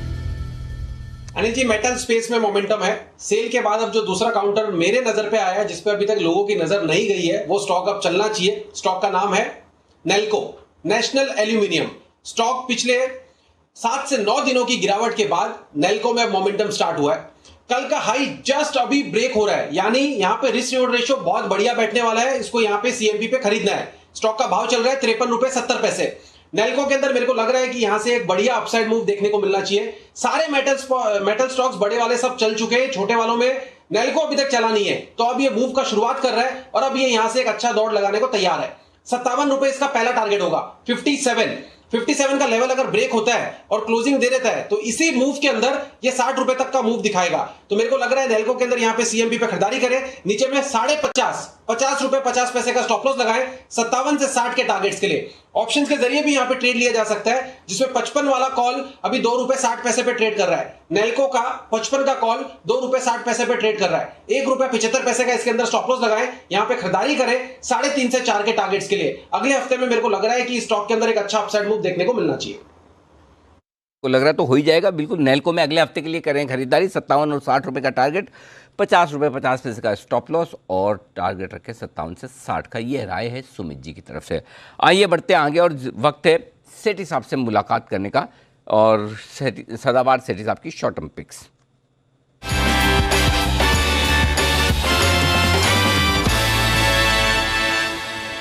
सेठी साहब से कल इसी वक्त 2:30 बजे लिए गए 2 जबरदस्ती के स्टॉक जेएसपीएल और टाटा पावर एक बार जरा सामने ले आइए। दोनों स्टॉक किस तरह का कमाल करते हुए दिख रहे हैं। टाटा पावर और जेएसपीएल, जो सेठी साहब इतने खराब बाजार में, मैंने कहा नहीं देना तो पड़ेगा और उन्होंने दिल खोल कर दिया भी। देखिए 16 रुपये ऊपर 320 का टारगेट दिया। अब हम सेठी साहब से शिकायत करेंगे इसका टारगेट छोटा क्यों दिया। और दूसरा टाटा पावर जिसका 110 का टारगेट दिया, उसकी तरफ से भी तेजी से बढ़ता हुआ दिख रहा है। सेठी साहब स्वागत है आपका। पहले तो धन्यवाद, बहुत ही तगड़े दोनों कल के खराब बाजार में तगड़े कॉल आपके। Good afternoon Anil ji. बिल्कुल अनिल जी, कल के मार्केट वाले बाजार में 2 स्टॉक दिए और मेरा तो कन्विक्शन काम आया। मैंने कहा था कि बाउंस बैक के लिए प्ले करना चाहिए बाजार में। हालांकि ठीक है, कई चीजें मिल गई और उसके कारण से बाउंस बैक हो गया, बट दोनों स्टॉक जो 308 में मैंने जेएसपीएल को रेकमेंड करा था, अभी 330 का करीब का भाव है। टाटा पावर 99-100 रुपए के आसपास रेकमेंड किया था, आज 105 का भाव है। तो दोनों स्टॉक्स ने बहुत ही अच्छा किया और जी बिजनेस के व्यूअर्स के अच्छे पैसे बने होंगे। बिल्कुल बने होंगे और 100% बने हैं और कोई डाउट ही नहीं। और बहुत ही बढ़िया दोनों ही स्टॉक तगड़े एक्शन में आते हुए दिख रहे हैं। बहुत बढ़िया सेठी साहब, अब आपके ऊपर जिम्मेदारी बढ़ गई क्योंकि मैंने ये दबाव बनाने के लिए बताया सारा का सारा, ताकि ऐसे ही 2 दमदार कॉल और आपकी तरफ से अब आ जाए। बताएं सर। बिल्कुल अनिल जी, कोशिश वही है दमदार स्टॉक लाने की। अनिल जी, जो पहला स्टॉक है कैश मार्केट का स्टॉक है, स्टॉक का नाम है डेल्टा कॉर्प, जो कि अभी 166-67 का भाव चल रहा है। एक बहुत ही दमदार कंपनी है। इसको पिक करने के पीछे आज कुछ कारण है। एक तो देखिए अनिल जी, हाल ही में एक आईपीओ आया था नजारा टेक्नोलॉजी, दमदार रिस्पॉन्स मिला। 175 टाइम्स ओवर सब्सक्राइब हुआ, 390 टाइम एचएनआई कैटेगरी में सब्सक्राइब हुआ। आईपीओ की प्राइस थी 1101 की और अभी ग्रे मार्केट में चेक करेंगे तो प्रीमियम चल रहा है 750-800 रुपए का, मतलब। और इसकी लिस्टिंग होनी है मंगलवार को। सोमवार को तो होली की छुट्टी है, तो आज हम बंद होने के बाद जब मंगलवार को खुलेंगे तो वहां पे नजारा टेक की आईपीओ की लिस्टिंग होनी है और लिस्टिंग एक्सपेक्ट की जा रही है 1700-2000 रुपए के आसपास। तो दमदार लिस्टिंग होगी। और उसके ऊपर उसी तरह की कंपनी डेल्टा कॉर्प को आज मैंने पिक किया है। ये वैसे तो कसिनो की कंपनी है, जो कि गोवा, सिक्किम और दमन, ये 3 जगह इनके कसिनोज है। दमन वाला शायद अभी ऑपरेशनल नहीं है, बट बाकी गेमिंग के भी इनके कई पॉपुलर साइट है जो लॉकडाउन में काफी पॉपुलर हुए, जैसे अड्डा 52 पोकर की साइट है, फिर एक रम्मी की भी साइट है इनकी, और एक इन्होंने नजारा टेक के साथ भी एक हल्ला प्ले करके फैंटेसी स्पोर्ट्स का ऐप है, वहां पे दोनों की पार्टनरशिप भी है। तो ऑल इन ऑल एक बहुत ही जबरदस्त बिजनेस मॉडल है, एक जबरदस्त हाई मार्जिन बिजनेस है। और बाजार के मार्की इन्वेस्टर्स राकेश झुंझुनवाला जी, राधा किशन दमानी जी का निवेश है। ऑपरेटिंग प्रॉफिट मार्जिन 34%, अच्छे रिटर्न रेशियोज है, पिछले 3 साल का पैट का कैगर भी बहुत अच्छा है। इस स्टॉक पे मैं बहुत शॉर्ट टर्म में, मुझे लगता है परसों नजारा टेक की दमदार लिस्टिंग के ऊपर इस स्टॉक पे और ट्रैक्शन देखने को मिलेगा। ये स्टॉक इमीडिएट शॉर्ट टर्म में 180 के टारगेट के लिए खरीदारी करने की सलाह है। स्टॉप लॉस रखना है 155 को। ओके, तो क्या बात है, 155 के स्टॉप लॉस के साथ डेल्टा कॉप में खरीदारी करने की राय। पिछले हफ्ते हमने भी इसमें खरीदारी की राय दी थी, उसके बाद 200 रुपये के पार निकला भी, हल्का फुल्का करेक्शन हुआ, लेकिन करेक्शन के बाद एकदम सही लेवल पर आ गया, जहां से फिर से बाउंस करने को तैयार है डेल्टा कॉप। तो ये है स्टॉक जिस पर रखिएगा नज़र। बेहतरीन तेजी इस स्टॉक में बन सकती है 180 रुपये के आसपास। अगले हफ्ते जब नज़ारा टेक की लिस्टिंग होगी, अगले हफ्ते हो जानी चाहिए मेरे ख्याल से, जी हाँ, नहीं तो फिर अप्रैल के पहले हफ्ते में। देखते हैं क्या कुछ होता है। बताएं सेठी साहब, दूसरी पिक आज के लिए। जो दूसरी पिक का अनिल जी F&O का स्टॉक है इंडिया बुल्स हाउसिंग। ये भी स्टॉक अपने ऊपरी लेवल से काफी अच्छा खासा ऑलरेडी करेक्ट हो चुका है हाल के दिनों में, बट इस स्टॉक में भी एक बड़ा ट्रिगर जो अवेटेड है वो है स्टेक सेल का। इसमें कंपनी में हिस्सेदारी की खबरें अटकलें बाजार में चलती रहती है, उसके कारण से हम कई बार इसमें तेजी देखते हैं। वैसे भी फंडामेंटली करंट लेवल्स पे बहुत ही अच्छा लग रहा है, और बाकी अपने ऊपरी लेवल से अच्छा खासा करेक्शन हो चुका है। 201 के लेवल पे अप्रैल के फ्यूचर्स ट्रेड कर रहे हैं। इस स्टॉक को खरीदारी करने की सलाह है। इसमें मेरा शॉर्ट टर्म में टारगेट है 215 रुपए का, स्टॉप लॉस रखना है 195 रुपए का।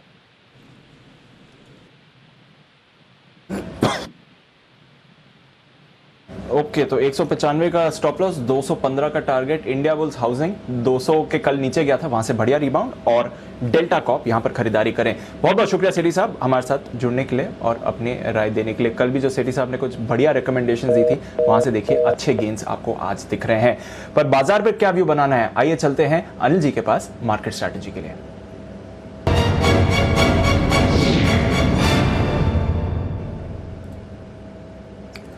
सर, आज तो हम क्लियरली ग्लोबल मार्केट्स को आउट परफॉर्म कर रहे हैं और बढ़िया मार्जिन से आउट परफॉर्म कर रहे हैं। डेज हाई पर मार्केट्स ट्रेड कर रहे हैं। ग्लोबल क्यूज अच्छे हैं सर। वैसे सुबह से डाउ फ्यूचर्स पॉजिटिव हैं, 100 अंकों की तेजी है। नैस्डैक फ्यूचर्स भी 1/4% पॉजिटिव दिख रहे हैं आपको। यूरोप के बाजारों में आधे से 1% की तेजी है, और एशिया के बाजारों में तो हमने 1.5% की तेजी देखी थी। कच्चा तेल रोज बड़ी मूव दे रहा है, आज 2% का रिबाउंड यहां पर भी आते हुए दिख रहा है। कल रात को बड़ी गिरावट हुई थी। बताएं सर, क्या करना चाहिए? 14,500, 14,575 या फिर 600 मान लो दीप। ये कंजेशन जोन है बाजार के लिए, उसके बीच में आकर हम अटक गए हैं अभी। लेकिन फिर भी कुछ भी कहो, 200 पॉइंट की मजबूती बहुत ही बेहतरीन है। हालांकि जैसी मजबूती मुझे 200 पॉइंट की निफ्टी पर है, वैसी उसके सामने बैंक निफ्टी पर अभी भी वैसी मजबूती नहीं दिख रही है। बैंक निफ्टी अभी भी, मतलब क्या कहना चाहिए, खतरे के निशान से बाहर नहीं निकला है। तो बैंक निफ्टी अभी भी सोमवार तक नहीं, मंगलवार तक इंतजार करना पड़ेगा, क्योंकि सोमवार की छुट्टी है। पहले मैं डेटा बता दूँ क्या नहीं चाहिए। 14,500 के नीचे की क्लोजिंग नहीं चाहिए, क्योंकि 14,500 के पुट पर 28 लाख शेयर है, 19 लाख शेयर आज ही जुड़े। हाईएस्ट ओपन इंटरेस्ट किसी एक स्ट्राइक प्राइस पर पुट में हुआ है, तो वो 14,500 के पुट पर, इसलिए क्लोजिंग बेसिस पर 14,500 तो पहले होल्ड होना ही चाहिए। और 14,525 के ऊपर बंद हो तो अच्छा, और 14,550 के ऊपर बंद हो तो और भी अच्छा। 14,600 के ऊपर बंद शानदार। तो आप कहाँ बंद हो पाते हैं वो इंटरेस्टिंग है। अब से लेकर 3 बजे तक 14,500 को होल्ड होना बहुत ज़रूरी है। सबसे पहली रिक्वायरमेंट ये है। 14,600 के ऊपर बंद होंगे, इसकी संभावना कम है, क्योंकि 23 लाख शेयर वहाँ पर हैं और 12 लाख शेयर कॉल्स में वहाँ ऐड हुए हैं। तो 14,500, 14,600 बचे हुए समय के लिए मैं रेंज देख रहा हूँ। इस रेंज के किसी भी एक तरफ बाहर निकले तो 50 से 75 पॉइंट की एक बड़ी मूव और आ सकती है, इसकी संभावना बनेगी, लेकिन चांस कम है। तो 15,500 14,500 होल्ड हो जाए उतना ही काफ़ी है, और 14,550 के ऊपर बंद हो तो और भी बढ़िया। Point number 1। अब आइए बैंक निफ्टी 33,500, ये थोड़ा सा मतलब ये ताकत आजमाइश वाला लेवल है। 5-6 लाख शेयर दोनों ही पुट और कॉल में लगभग बराबरी का ओपन इंटरेस्ट है, इसलिए 33,500 के ऊपर हैं तो और अच्छे हैं, 33,500 के नीचे तो हल्के से खराब है। ऊपरी रेंज जो 33,600 से 33,850 की थी, उस रेंज को एग्जैक्टली 33,600 को छुआ है। 14,575 की ऊपरी रेंज थी बैंक निफ्टी की, 14,572 का हाई बनाया। तो दोनों ही इंडेक्स निफ्टी और बैंक निफ्टी एकदम परफेक्ट लेवल को रेस्पेक्ट कर रहे हैं दीप। तो अब यहाँ पर ये करना है कि नीचे आएगा तो 33,200, ये वो लेवल है जहाँ पर आप खरीदेंगे बैंक निफ्टी, अगर नीचे आया तो।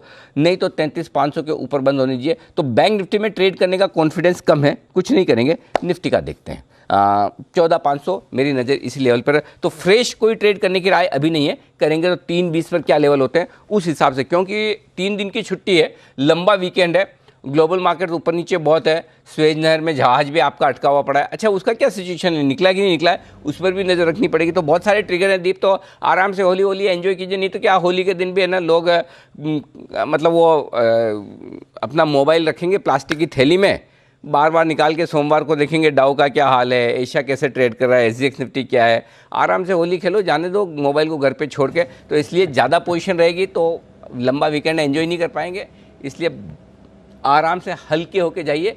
कहीं बाजार नहीं जा रहा, मंगलवार को आके वापस जो करना है कर लेना, यहीं का यहीं है मार्केट। हाँ अच्छा बताइए, वो जहाज का क्या हुआ? सर वेस्टर्न एक्सप्रेस हाईवे शाम 7 बजे जैसा होता है एकदम वैसा ही हाल है वहां पर। और $10 बिलियन का ट्रेड अटका हुआ है फिलहाल अभी के लिए। ओहो, $10 बिलियन, गजब, क्या बात है। बहुत होते हैं $10 बिलियन, $10 बिलियन। 70,000 करोड़ रुपए के ऑर्डर्स, ट्रेड्स अटके पड़े हैं इस जहाज के चक्कर में। दिख तो छोटा सा रहा है दीप, या फोटो बहुत दूर से ली हुई है क्या? सर मेगा शिप है, 400 मीटर लंबा शिप है ये sir, one of the world's biggest ships है ये। 400 मीटर लंबा है, ओह माय गॉड, 400 मीटर तो बहुत होता है। अच्छा, ऐसे दूर से पता नहीं चल रहा था।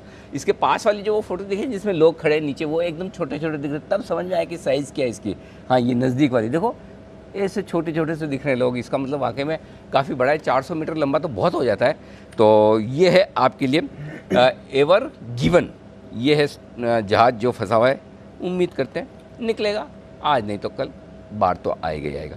आइए बढ़ते आगे, बिगुल हिमांशु जी के लिए BTST का।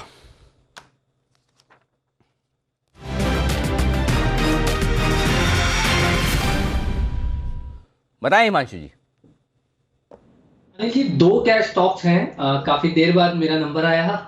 सोलारा एक्टिव यहाँ पर उसमें बहुत शानदार ब्रेकआउट देखने को मिला है 1320-1330 रुपए के ऊपर, और इनफैक्ट अभी ये 1350-55 पहुंच चुका है। तो थोड़ा सा वेट करें, 1335-1340 की रेंज में मिले तो वहां पे खरीदारी करके चलें। 1310 के नीचे के स्टॉप लॉस के साथ मेरा मानना है कि ये स्टॉक 1440-1450 के टारगेट्स के लिए तैयार है। 1 से 2 ट्रेडिंग सेशन में 1450 के टारगेट्स के लिए सोलारा में खरीदारी की राय है।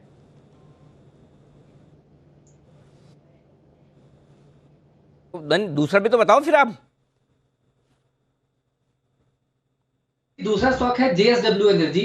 ये भी कैश सेगमेंट का स्टॉक है और काफी दिनों की कंसोलिडेशन के बाद आज यहाँ पर जिस हिसाब से वॉल्यूम पिकअप हो रहा है और जिस हिसाब से स्टॉक अपनी एक रेंज से निकल रहा है, मुझे लगता है कि यहाँ पर एक ब्रेकआउट इमिनेंट है।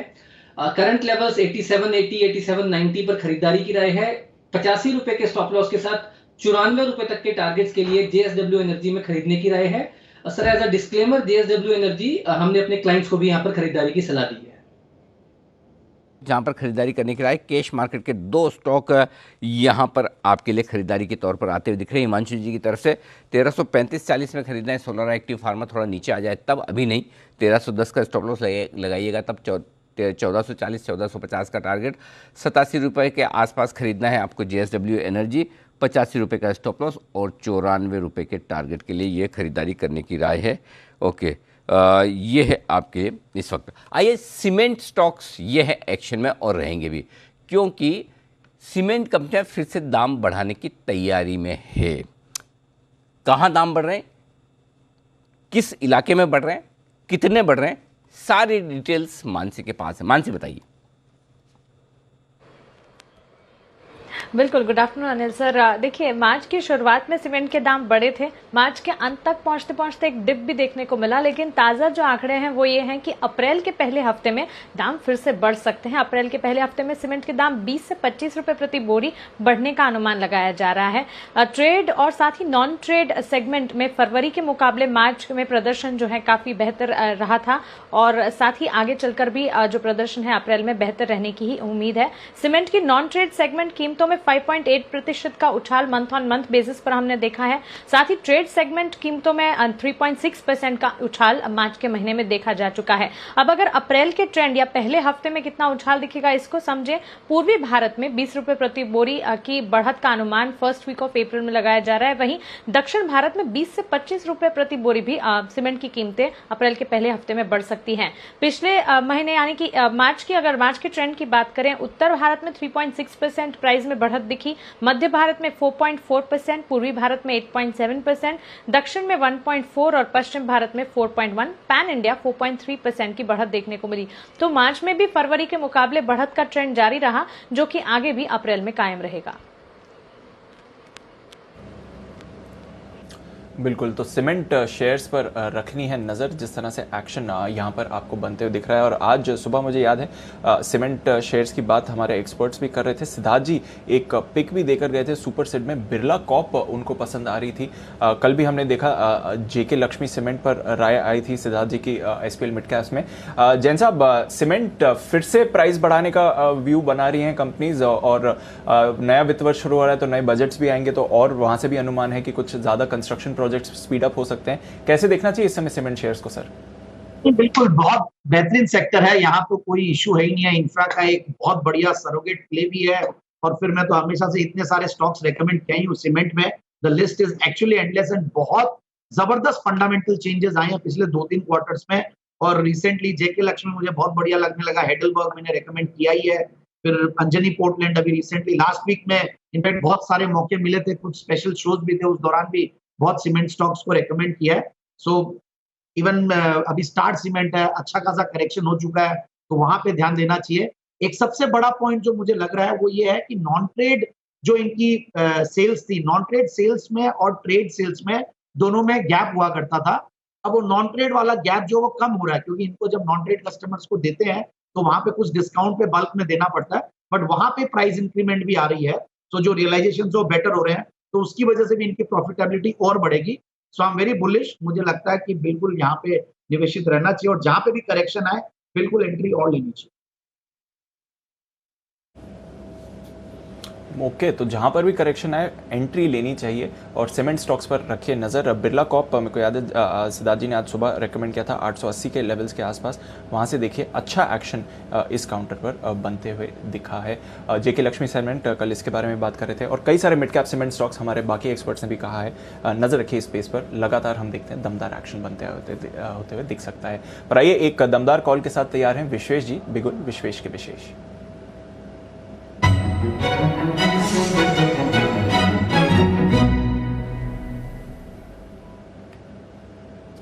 बताएं विश्वेश जी।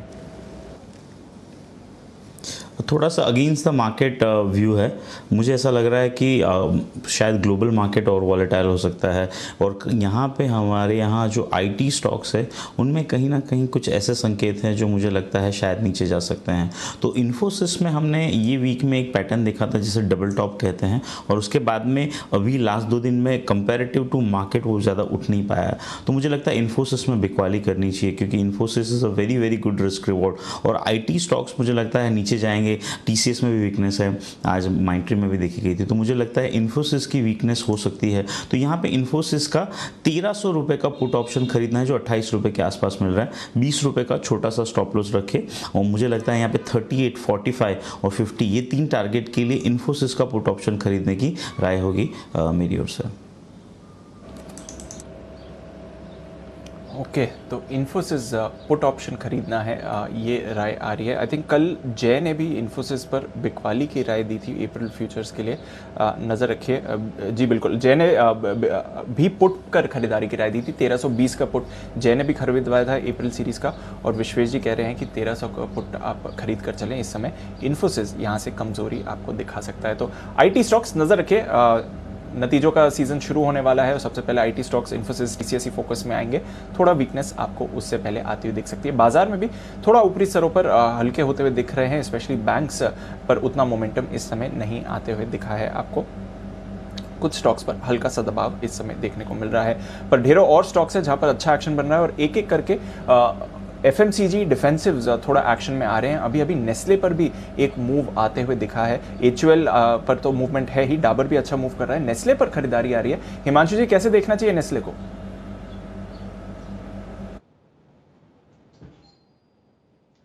हिमांशु जी, देखिए मैं कहूंगा कि आज के सेशन में अगर हम ओवरऑल FMCG सेक्टर देखें तो यहाँ पर सभी स्टॉक्स में एक अच्छा ट्रैक्शन देखने को मिला है, और कहीं ना कहीं आज जो निफ्टी के गेन्स हैं इनको HUL, नेस्ले, गोदरेज कंज्यूमर, इनकी तरफ से काफी सपोर्ट देखने को मिला है।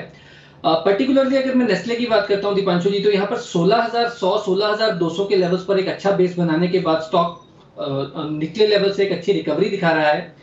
मैं यहाँ पर वॉच आउट करना चाहूंगा 16,600 16,700 के लेवल्स।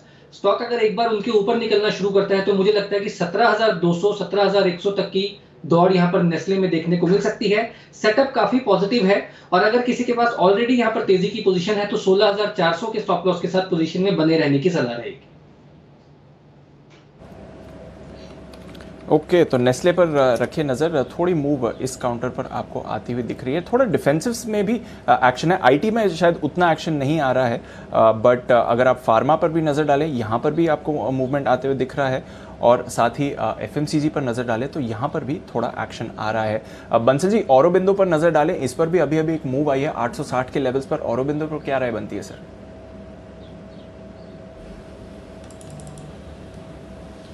देखिए दीपांशु, मूव आई है बट अभी कल के भी हाईज हैं वो भी क्रैक नहीं हुए हैं। बस मोस्ट इंपॉर्टेंट चीज क्या है कि नीचे में 842 843 एक सपोर्ट निकल के सामने आया है और नई खरीदारी के लिए मेरा ऐसा मानना है कि वेट करनी चाहिए। कल के हाईज जब 862 के अराउंड के हाईज निकलेंगे, क्रैक होंगे, तब नई खरीदारी की राय होगी। As of now wait and watch करना चाहिए। Okay, as of now wait and watch की सलाह रहेगी। पर औरो फार्मा पर नज़र रखिए। अभी अभी थोड़ी देर पहले इस पर खरीदारी आपको आती हुई दिखी है। सिप्ला पर भी थोड़ा मूवमेंट आपको बनते हुए दिख रहा है और सन फार्मा भी एक्शन में है। अलेम्बिक फार्मा यहाँ पर भी अच्छी मूव आ रही है, 1-1.5% की तेज़ी ये काउंटर भी आपको इस समय दिखाएगा। आइए एक और स्पेस जहाँ पर थोड़ा इंटरेस्टिंग एक्शन बाजार आपको दिखा सकता है, एजुकेशन या फिर इस स्पेस से जुड़े स्टॉक्स, यहाँ पर थोड़ा एक्शन बन रहा है। और अगेन एक अनलिस्टेड प्लेयर में बड़ा एक्शन बनने की वजह से कुछ लिस्टेड नेम्स भी हमारे फोकस में रहने चाहिए। आइए जानते हैं देवांशी के साथ क्या चल रहा है एजुकेशन सेक्टर में। देवांशी बताइए। बिल्कुल, आप देखिए हम बात कर रहे हैं एक अनडिस्प्यूटेड लीडर की। अगर हम बात करें बायजूस, जहां पे हम लगातार देख रहे हैं कि इसके जो वैल्यूएशंस हैं उसमें जल्दी बढ़त देखने मिल रही है। बायजूस फिलहाल ये खबर आती हुई दिखी है कि इस स्पेस में कंपनी जो ई लर्निंग सेगमेंट है वहां पे कंपनी फंड्स रेज करने पर फोकस करती हुई दिख रही है। आप देखिए कई ऐसे पीई निवेशक या जो निजी निवेशक हैं वहां से कंपनी फंड रेज करने पर विचार करती हुई दिख रही है। 50 to 60 करोड़ डॉलर्स तक की पूंजी जुटाने की बातचीत होती हुई दिख रही है और उसमें जिस तरह से एक्शन बनता हुआ दिख रहा है या जितना इंटरेस्ट बनता हुआ दिख रहा है वो काफ़ी इंटरेस्टिंग है।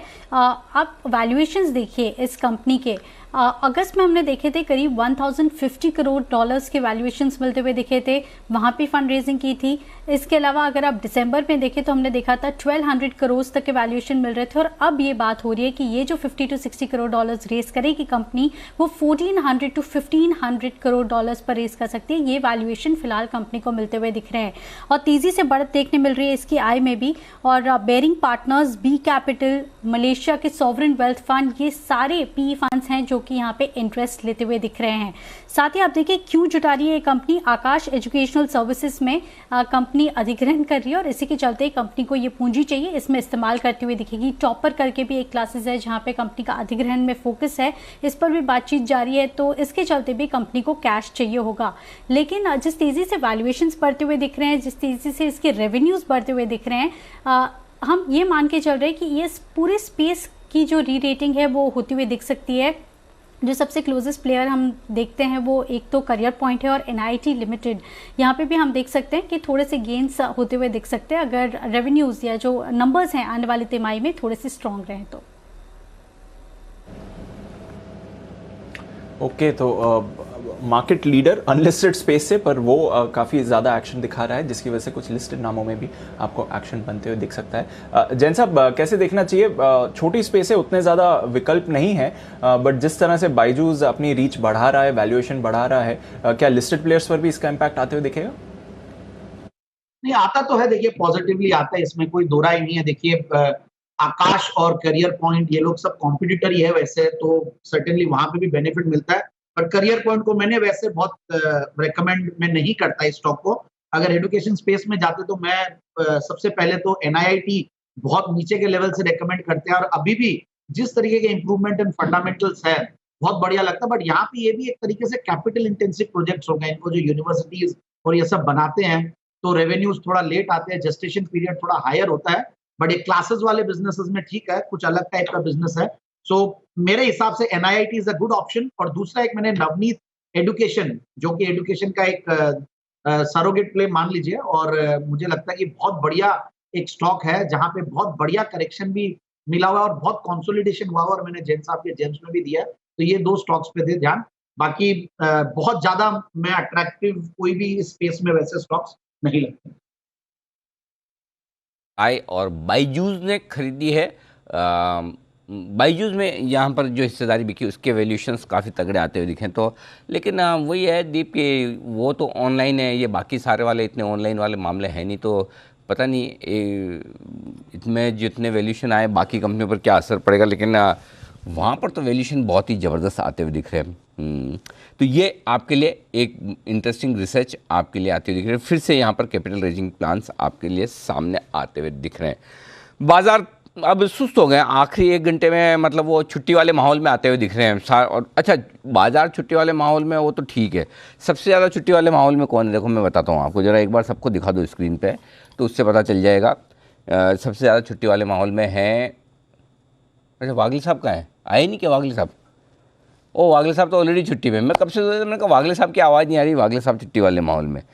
फिर उसके बाद कुणाल जी राकेश जी भी ऐसे ही कुछ कर रहे हैं, बराबर है। कुणाल जी राकेश जी भी छुट्टी पे, एक एल्गो ट्रेड दे के मतलब उन्होंने बता दिया कि हाँ भाई हम शो में बैठे हैं, आप ध्यान में रखना, उसके अलावा कुछ नहीं। सुमित जी ऐसे मार्केट में 5, 7, 10 सैटेलाइट छोड़ देते थे, वो भी कुछ नहीं कर रहे हैं। और विश्वेश जी तो मुझे लगता है अभी मंदी से तेज़ी के मूड में वापस आने में उनको टाइम लगेगा, उनको टाइम देना भी चाहिए।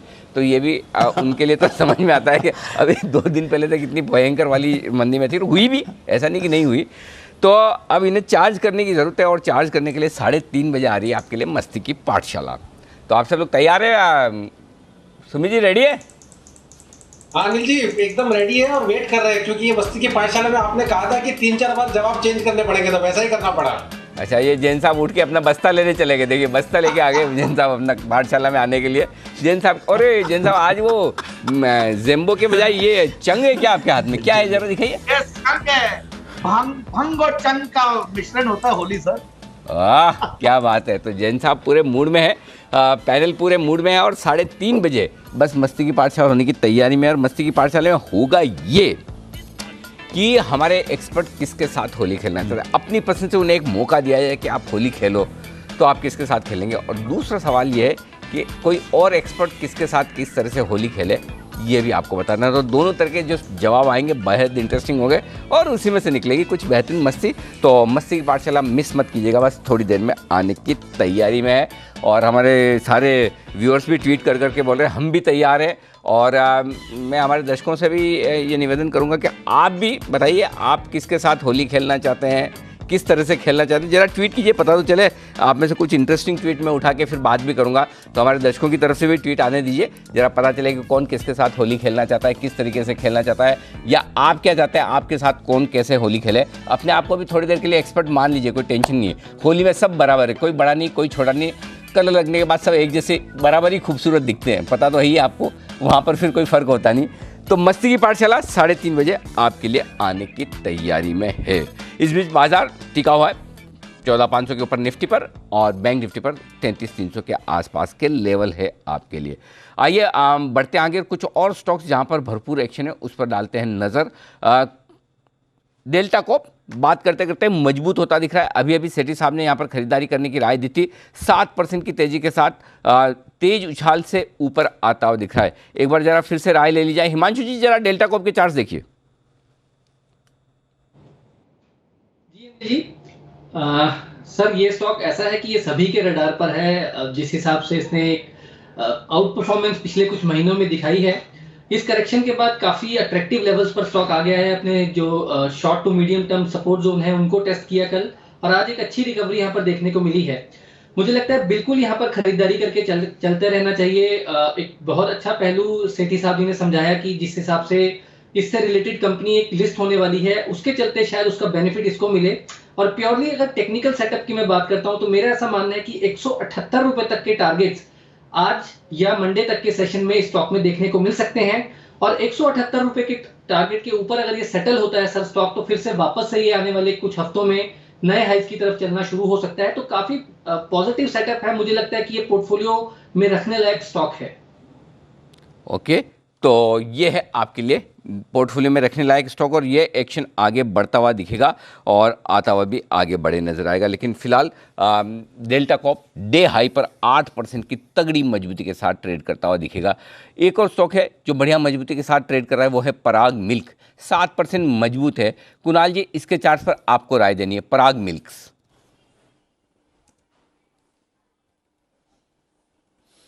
अनिल जी देखिए, चार्ट देखें पराग मिल्क का, तो इसमें हमें एक तेजी बनते हुए दिख रही है और ये स्टॉक अनिल जी देखें तो बहुत समय से अंडर परफॉर्म कर रहा है बाजार को और आज का जो मूव है मैं इसको मानता हूं कि केवल एक बाउंस आता हुआ दिख रहा है। एक सीमित दायरे का कारोबार और बाजार के प्रति एक अंडर परफॉर्मेंस देखने को मिल रही है।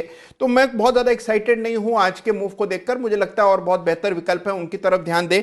ये काउंटर जब 115 के लेवल्स को पार कर लेगा, बड़ा ब्रेकआउट होगा, तब फिर इसकी चर्चा करेंगे। मुझे लगता है अवॉइड करें, बेहतर रहेगा।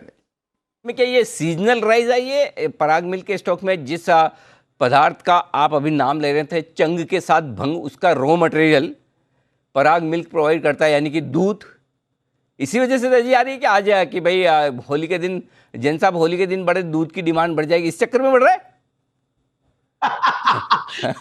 भांग, ये अच्छा कोरिलेशन निकाला है। मुझे एक चीज याद आ गई पहले कि वो पेज इंडस्ट्रीज और इसकी सेल्स ज्यादा बढ़ रही है क्योंकि मतलब बारिश आ रही है और कपड़े सूखते नहीं है जो आपने नहीं, बट मुझे very frankly Anil ji, jokes apart, मुझे इस सेगमेंट में कंपनियां जल्दी से पसंद नहीं आ रही है। मुझे थोड़ा मैं वो काफी कॉशियस हूं मैं इस सेक्टर की कंपनियों को। ओके, तो ये है आप, तो ये स्टॉक एक्शन में भरपूर आता हुआ दिख रहा है। एक और स्टॉक है जिस पर राय दीजिए Sumit ji, fact fertiliser and chemical Travancore. ये जो कंपनी है अपनी फर्टिलाइजर वाली, 111 रुपये, 12 रुपये, 7-8% मजबूत। क्या हुआ, अचानक से भागा ये?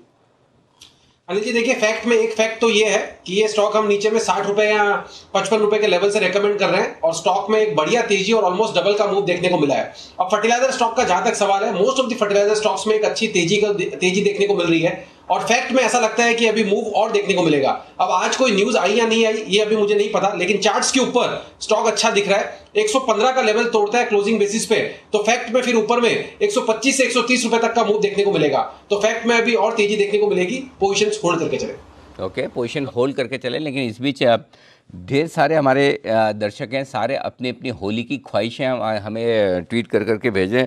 सबको अलग अलग, सबके अलग अलग तरीके से, अलग अलग के साथ होली खेलनी है, अलग अलग तरीके से होली खेलते हुए देखनी है। लेकिन बहुत सारे दर्शकों का इतना प्यार है कि वो स्टूडियो में आकर होली हमारे साथ खेलना चाहते हैं। वाह, क्या बात है। तो बहुत सारे दर्शक हमें बार बार लिख कर भेजें। बस यही भावना है, मतलब साथ में खेलने वर्चुअली तो साथ में है ही, तो बिल्कुल मिस मत कीजिएगा 3:30 बजे ये विशेष शो। लेकिन आइए, स्टील सेक्टर की तेजी का फायदा सबसे ज़्यादा किसको होगा, ये लिंक भी आपके लिए आने की तैयारी में थोड़ी देर में हम आपको बताएंगे भी, क्योंकि स्टील की कीमतें बढ़ती हुई दिख रही है। लेकिन उससे पहले एक स्टॉक और है जो आज वेल्सपन इंडिया जो रिकमेंड किया था आज जय ठक्कर ने, कैश के एसपीएल मिड कैप स्टॉक्स में अपनी लॉन्ग टर्म पिक के हिसाब से। वेल्सपन इंडिया चार्ट देखिए हिमांशु जी। बहुत ही पॉजिटिव सेटअप है, मैं एग्री करता हूं उनकी पिक से। इनफैक्ट मैं I was watching that show. एक अच्छी कंसोलिडेशन के बाद 75-78 रुपए के बाद यहाँ पर स्टॉक ने एक ब्रेकआउट दिया और उसके बाद रिट्रेसमेंट देने के बाद वापस से बड़ी तेजी के लिए तैयार है। तो मेरे हिसाब से शॉर्ट टर्म के पॉइंट ऑफ व्यू से यहाँ पर 76 के स्टॉप लॉस के साथ यहाँ पर पोजीशन बनाई जा सकती है। इमीडिएट शॉर्ट टर्म में मेरा ऐसा मानना है अनिल जी, 95 रुपए और उसके बाद 105 रुपए तक के टारगेट्स यहाँ पर देखने को मिल सकते हैं। ये मेरा बहुत शॉर्ट टर्म का व्यू है। चार्ट सेटअप काफी पॉजिटिव है और यहाँ पर खरीदारी की राय है सर। करने की राय वेल्सपन इंडिया में आपके लिए आती हुई। और इस बीच डेल्टा कॉर्प और तेजी दिखाता हुआ 9% मजबूत अब हो चुका है, तो स्टॉक जबरदस्त दौड़ लगाता हुआ आपके लिए। आइए बढ़ते आगे और स्टील सेक्टर की तेजी का जो हम बात करते हैं वो अब आपके सामने रखें। कौन सा है वो स्टॉक जिसको स्टील की कीमतें बढ़ने का सबसे ज़्यादा होगा फायदा? आशीष चतुर्वेदी हमारे साथ है, बताने के लिए चलते हैं आशीष के पास। आशीष बताइए। अनिल जी, स्टील साइकिल में अगर आप देखें स्ट्रॉन्ग अपट्रेंड देखा जा रहा है, लेकिन इसको प्ले करने के लिए सबसे अच्छा स्टॉक हमने ढूंढना है। स्टॉक का नाम है सेल। इस स्टॉक पर फोकस रखेगा। देखिए, इसके पीछे 3 कारण है। सबसे पहला अगर आप देखें तो अन्य कंपनियों के मुकाबले सेल के जो मार्जिन है वो बेहतर देखने को मिलेंगे। इसके पीछे का कारण ये है कि सेल को अगर आप देखें तो पूरी तरीके से इंटीग्रेटेड है। इसके पास 9 कैप्टिव आयन ऊर की खदानें, 37 मिलियन टन प्रति वर्ष की जो है इनके पास आयन ऊर की क्षमता है। इनफैक्ट ये सिर्फ कैप्टिव आयन ऊर नहीं है, इनके पास अतिरिक्त है, सरप्लस है, यानी अगर आयन ऊर की कीमतें बढ़ती हैं तो वैसे भी सरकार ने इन्हें इजाजत दी है कि 25% तक ये अपने कुल उत्पादन का बेच सकते हैं, तो उसका भी एक फायदा देखने को मिलेगा। और ढेर सारी जो रिपोर्ट्स है मैंने पढ़ी जहां पर ये कहा जा रहा है कि स्टील की कीमतें औसतन अगर 1000 रुपए प्रति टन बढ़ती हैं तो इनका जो ईपीएस का अनुमान है इसमें करीब 17% तक की बढ़ोतरी करते हैं ब्रोकरेज हाउस। तो स्टॉक में एक री रेटिंग की पूरी संभावना नजर आ रही है, जिस तरीके से पिछले स्ट्रॉन्ग ट्रेंड हमने देखा है स्टील प्राइसेस में। इनफैक्ट कल मैंने आपको बताया भी था कि और अगर आप देखें तो 2000 से 3000 रुपए प्रति टन कीमतें बढ़ सकती हैं, तो इसका पूरा फायदा जो है सेल को दिखते हुए नजर आएगा। अभी फिलहाल अगर आप देखें तो कंसर्न सबसे ज्यादा स्टील कंपनीज में डेट को लेकर है, ये अभी तक सुधरा नहीं है, लेकिन सेल में अगर आप देखें तो आगे का जो आउटलुक है वो सुधरता हुआ नजर आ रहा है। FY20 में अगर आप देखें तो इनका क्षमता विस्तार पे जो खर्च है वो पूरा हो गया। FY 2009 से लेकर 2020 तक इनका जो कहीं ना कहीं अगर आप देखें क्षमता विस्तार खर्च चला था वो पूरा हो चुका है, तो अब वहां पर एक्सपेंडिचर नहीं होगा। अब इस रकम का जो इस्तेमाल है कंपनी अपने कर्ज को घटाने में कर सकती है, और माना जा रहा है कि कंपनी का जो कर्ज है वो वित्त वर्ष 2023 तक घटकर 30,500 करोड़ होगा। फिलहाल अगर आप देखें तो 47,000 करोड़ के आसपास का कर्ज है कंपनी के पास, भारी भरकम कर्ज है, लेकिन क्योंकि फ्री कैश फ्लो जो है वो और मजबूत होते हुए नजर आएंगे, इसके लिए इसका इस्तेमाल कंपनी कर्ज घटाने में करेगी। सबसे बढ़िया बात देखिए, ऑपरेशनली तो बहुत टर्न अराउंड सिचुएशन हो रही है स्टील कंपनीज के लिए, लेकिन जिस तरीके के वैल्यूएशन पर आपको सेल फिलहाल मिल रहा है ये अपने आप में काफी बढ़िया। देखिए ब्रोकरेज हाउस ये भी मान रही है कि करीब 5 से लेकर 7% तक की जो डिविडेंड यील्ड है वो बरकरार देखने को मिलेगी। और FY22 फॉरवर्ड ईवी एबिटा के मुकाबले अगर आप देखें तो केवल 4 टाइम्स पर ये स्टॉक मिल रहा है, और दूसरे स्टॉक्स के मुकाबले अगर आप वैल्यूएशन देखें, मिसाल के तौर पर टाटा स्टील या जिंदल स्टील के ग्रुप में अगर आप देखें तो जो वैल्यूएशन है वो 25 से 30% के डिस्काउंट पर है, यानी वैल्यूएशन भी बेहद सपोर्टिव नजर आ रही है। और अंत में जो एक कंसेंसस में देख रहा था ब्लूमबर्ग का कि जितने भी एनालिस्ट इस स्टॉक को ट्रैक करते हैं, यहाँ पर अपनी कवरेज देते हैं, इनमें से 73% का स्ट्रांगली ये मानना है कि स्टॉक में आपको खरीदारी करनी चाहिए। 14 मानते हैं कि अगर आपके पास ये स्टॉक है तो होल्ड करें, और केवल 13% ही ऐसे जानकार है जो मानते हैं कि स्टॉक में ज्यादा तेजी आ चुकी है, यहाँ पर आपको बिकवाली करनी चाहिए। लेकिन जिस तरीके से आप देखिए फंडामेंटल सामने नजर आ रहे हैं, ये स्टॉक हो सकता है कि जो स्टील सेक्टर में तेजी है इसे आउट परफॉर्म करता हुआ नजर आए। यह है आपके लिए सेल पर पूरी डिटेल रिसर्च, और सेल पर एक्सपर्ट हैं बुलिश, और सेल पर बुलिश हैं सबसे ज्यादा सुमित जी। Sumit ji, cell bye. बिल्कुल अनिल जी, 35-38 रुपए के लेवल से कंटिन्यूसली चीख के बोल रहा हूं सेल को खरीदो, और फिर 50 का लेवल टूटा तब से बोल रहा हूं सेल को सेल नहीं करना है, तो बिल्कुल होल्ड करें। 80 का लेवल एक बार टूटने दे, फिर देखिए और इसके अंदर रैली कैसे देखने को मिलती है। ओके, तो यह है आपके लिए सेल में खरीदारी करने की राय। बने रहें, डटे रहें, घबराए नहीं, कोई टेंशन नहीं, फंडामेंटल भी मजबूत होता दिख रहा है। तो कुछ कुछ स्टॉक्स हैं जो बड़े एक्शन में आपको आते हुए नजर आएंगे। ओके, एक और स्टॉक है जो बढ़िया एक्शन में आ रहा है, वो है अशोक लेलैंड। 3.5% मजबूत होता हुआ दिख रहा है। आज ऑटो स्टॉक्स में भी रफ्तार बड़ी तेज है। जैन साहब, अशोक लेलैंड पसंद है आपको? स्टॉक देखिए काफी बड़ा रन अप दे चुका है, तो मैं ये तो नहीं कहूंगा कि एग्रेसिवली बढ़ चढ़ के खरीदे। एक नॉर्मल रिटर्न्स के लिए काम किया जा सकता है, बट और चूंकि फ्यूचर का स्टॉक भी है तो मैं तो स्ट्रेटेजी फ्यूचर के साथ बना के अगर कोई करना चाहता है तो ट्रेडर्स तो वैसे काम करे, कॉल और कवर्ड कॉल स्ट्रेटेजी करे।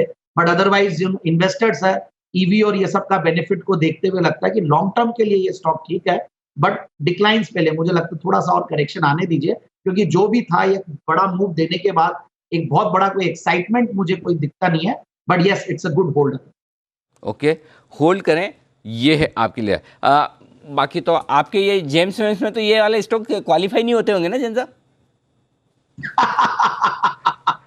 अनिल जी सही पकड़े आप। एक्चुअली मैं कोशिश करता हूँ कि थोड़े अनसंग हीरोज, अंडर रिसर्च, जिनके बारे में लोग जानते नहीं हो, मैं एटलीस्ट एक सर्विस ये देना चाहता हूँ कि अनसंग हो कंपनी। अब ये तो ठीक है 50 ना, आप सही पकड़े वाले, ये तो कुछ सही पकड़ा ही नहीं। सही पकड़ने वाली चीज तो सुबह देखी थी कुणाल जी, राकेश जी वगैरह सबने, सुमित जी ने। आप शायद सुबह, आप तो 9:30 आए थे ना, आप मिस कर गए सुबह।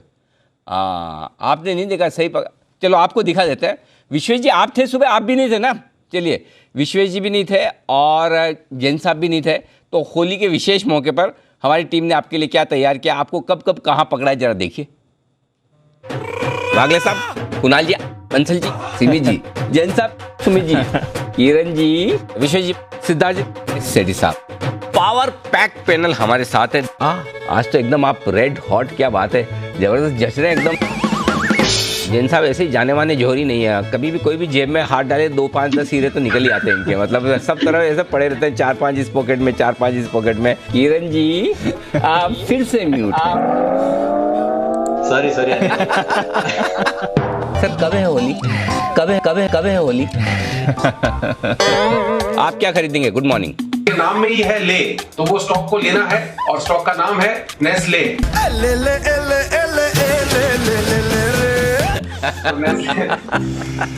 ये जोरदार था। टारगेट इसका रहेगा 250 से 250 रुपए का। 250 से 250 तो सेम ही हो गया ना नितिन जी। मैं चूकता नहीं ये वाली चीज।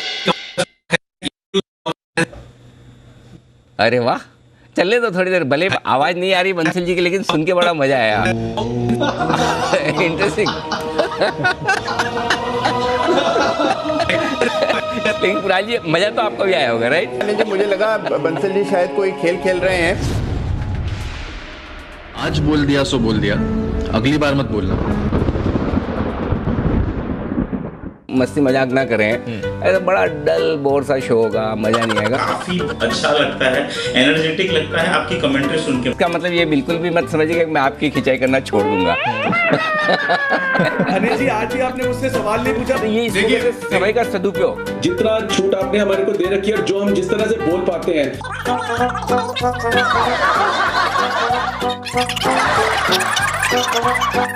दीपांशु ने हाथ से वो पकड़ा हुआ है सेंसेक्स 50,000। अनिल जी अगर मैं स्टूडियो में होता तो अनिल जी कंधे के ऊपर उसको उठाया हुआ होता। अनिल जी इसको डीप को 50,000 वाली तख्ती को।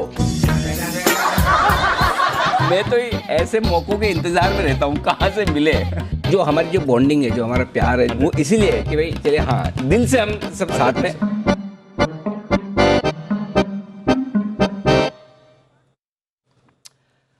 तो ये है आपके लिए जैन साहब, विशेषकर आपके लिए। विश्वेश जी ने भी सुबह देखा नहीं तो आपके लिए है ना हीरे आपकी जेब में 2, 4, 5 हर वक्त। है अनिल जी, जेम्स तो अपन रखते हैं, तो सस्ते वाले रखते हैं मगर। चलिए बहुत बढ़िया। तो ये आपके लिए होली पर कुछ विशेष हमारी टीम की तरफ से। और हाँ, एक और हमारी टीम ने बड़ी इंटरेस्टिंग वो भी बनाई, वो भी बताना है आपको। जो पर्दे के पीछे हमारा एक्शन है वो भी थोड़ी देर में हम आपके सामने लाएंगे, वो भी आने की तैयारी में है। लेकिन उससे पहले कुछ और स्टॉक्स जो बड़े एक्शन में आते दिख रहे हैं उन पर फोकस कर लिया जाए। एनसीसी पिछले कुछ मिनटों में तेज दौड़ लगाकर दिन के हाईएस्ट पॉइंट की तरफ 79 रुपए के आसपास पहुंचता हुआ एनसीसी का स्टॉक आखिरी मिनटों में तेजी की तरफ भाग रहा है। हिमांशु जी चार्ट देखिए इसके जरा। सर मेरा मानना है कि यहाँ पर एक अच्छी करेक्शन ऊपरी लेवल से देखने को मिली है। हालांकि यहाँ पर अभी रेजिस्टेंस है लगभग 79-80 रुपीस के आसपास, लेकिन ओवरऑल सेटअप पॉजिटिव है और मुझे लगता है कि 75-76 रुपए के आसपास कोई गिरावट यहाँ मिलती है तो खरीदारी करके चलें। 80 रुपए के ऊपर स्टॉक चलना शुरू करेगा तो मुझे लगता है वापस से 88 और 90 रुपए तक की तेजी दिखा सकता है। सेटअप पॉजिटिव है, मुझे लगता है कि थोड़ा सा वेट करें, 76-77 के आसपास अच्छा फेवरेबल रिस्क रिवॉर्ड बनता है। 77-78 के आसपास यहाँ पर रिस्क रिवॉर्ड रेशियो फेवरेबल है और यहाँ पर कर सकते हैं आप एक खरीदारी। एनसीसी लिमिटेड ये स्टॉक भी एक्शन में भरपूर आता हुआ दिखा है। एक और स्टॉक जो एक्शन में भरपूर आने की तैयारी में, उसकी तैयारी कर रहे हैं विश्वेश जी। बिल्कुल विश्वेश जी के लिए विश्वेश का विशेष।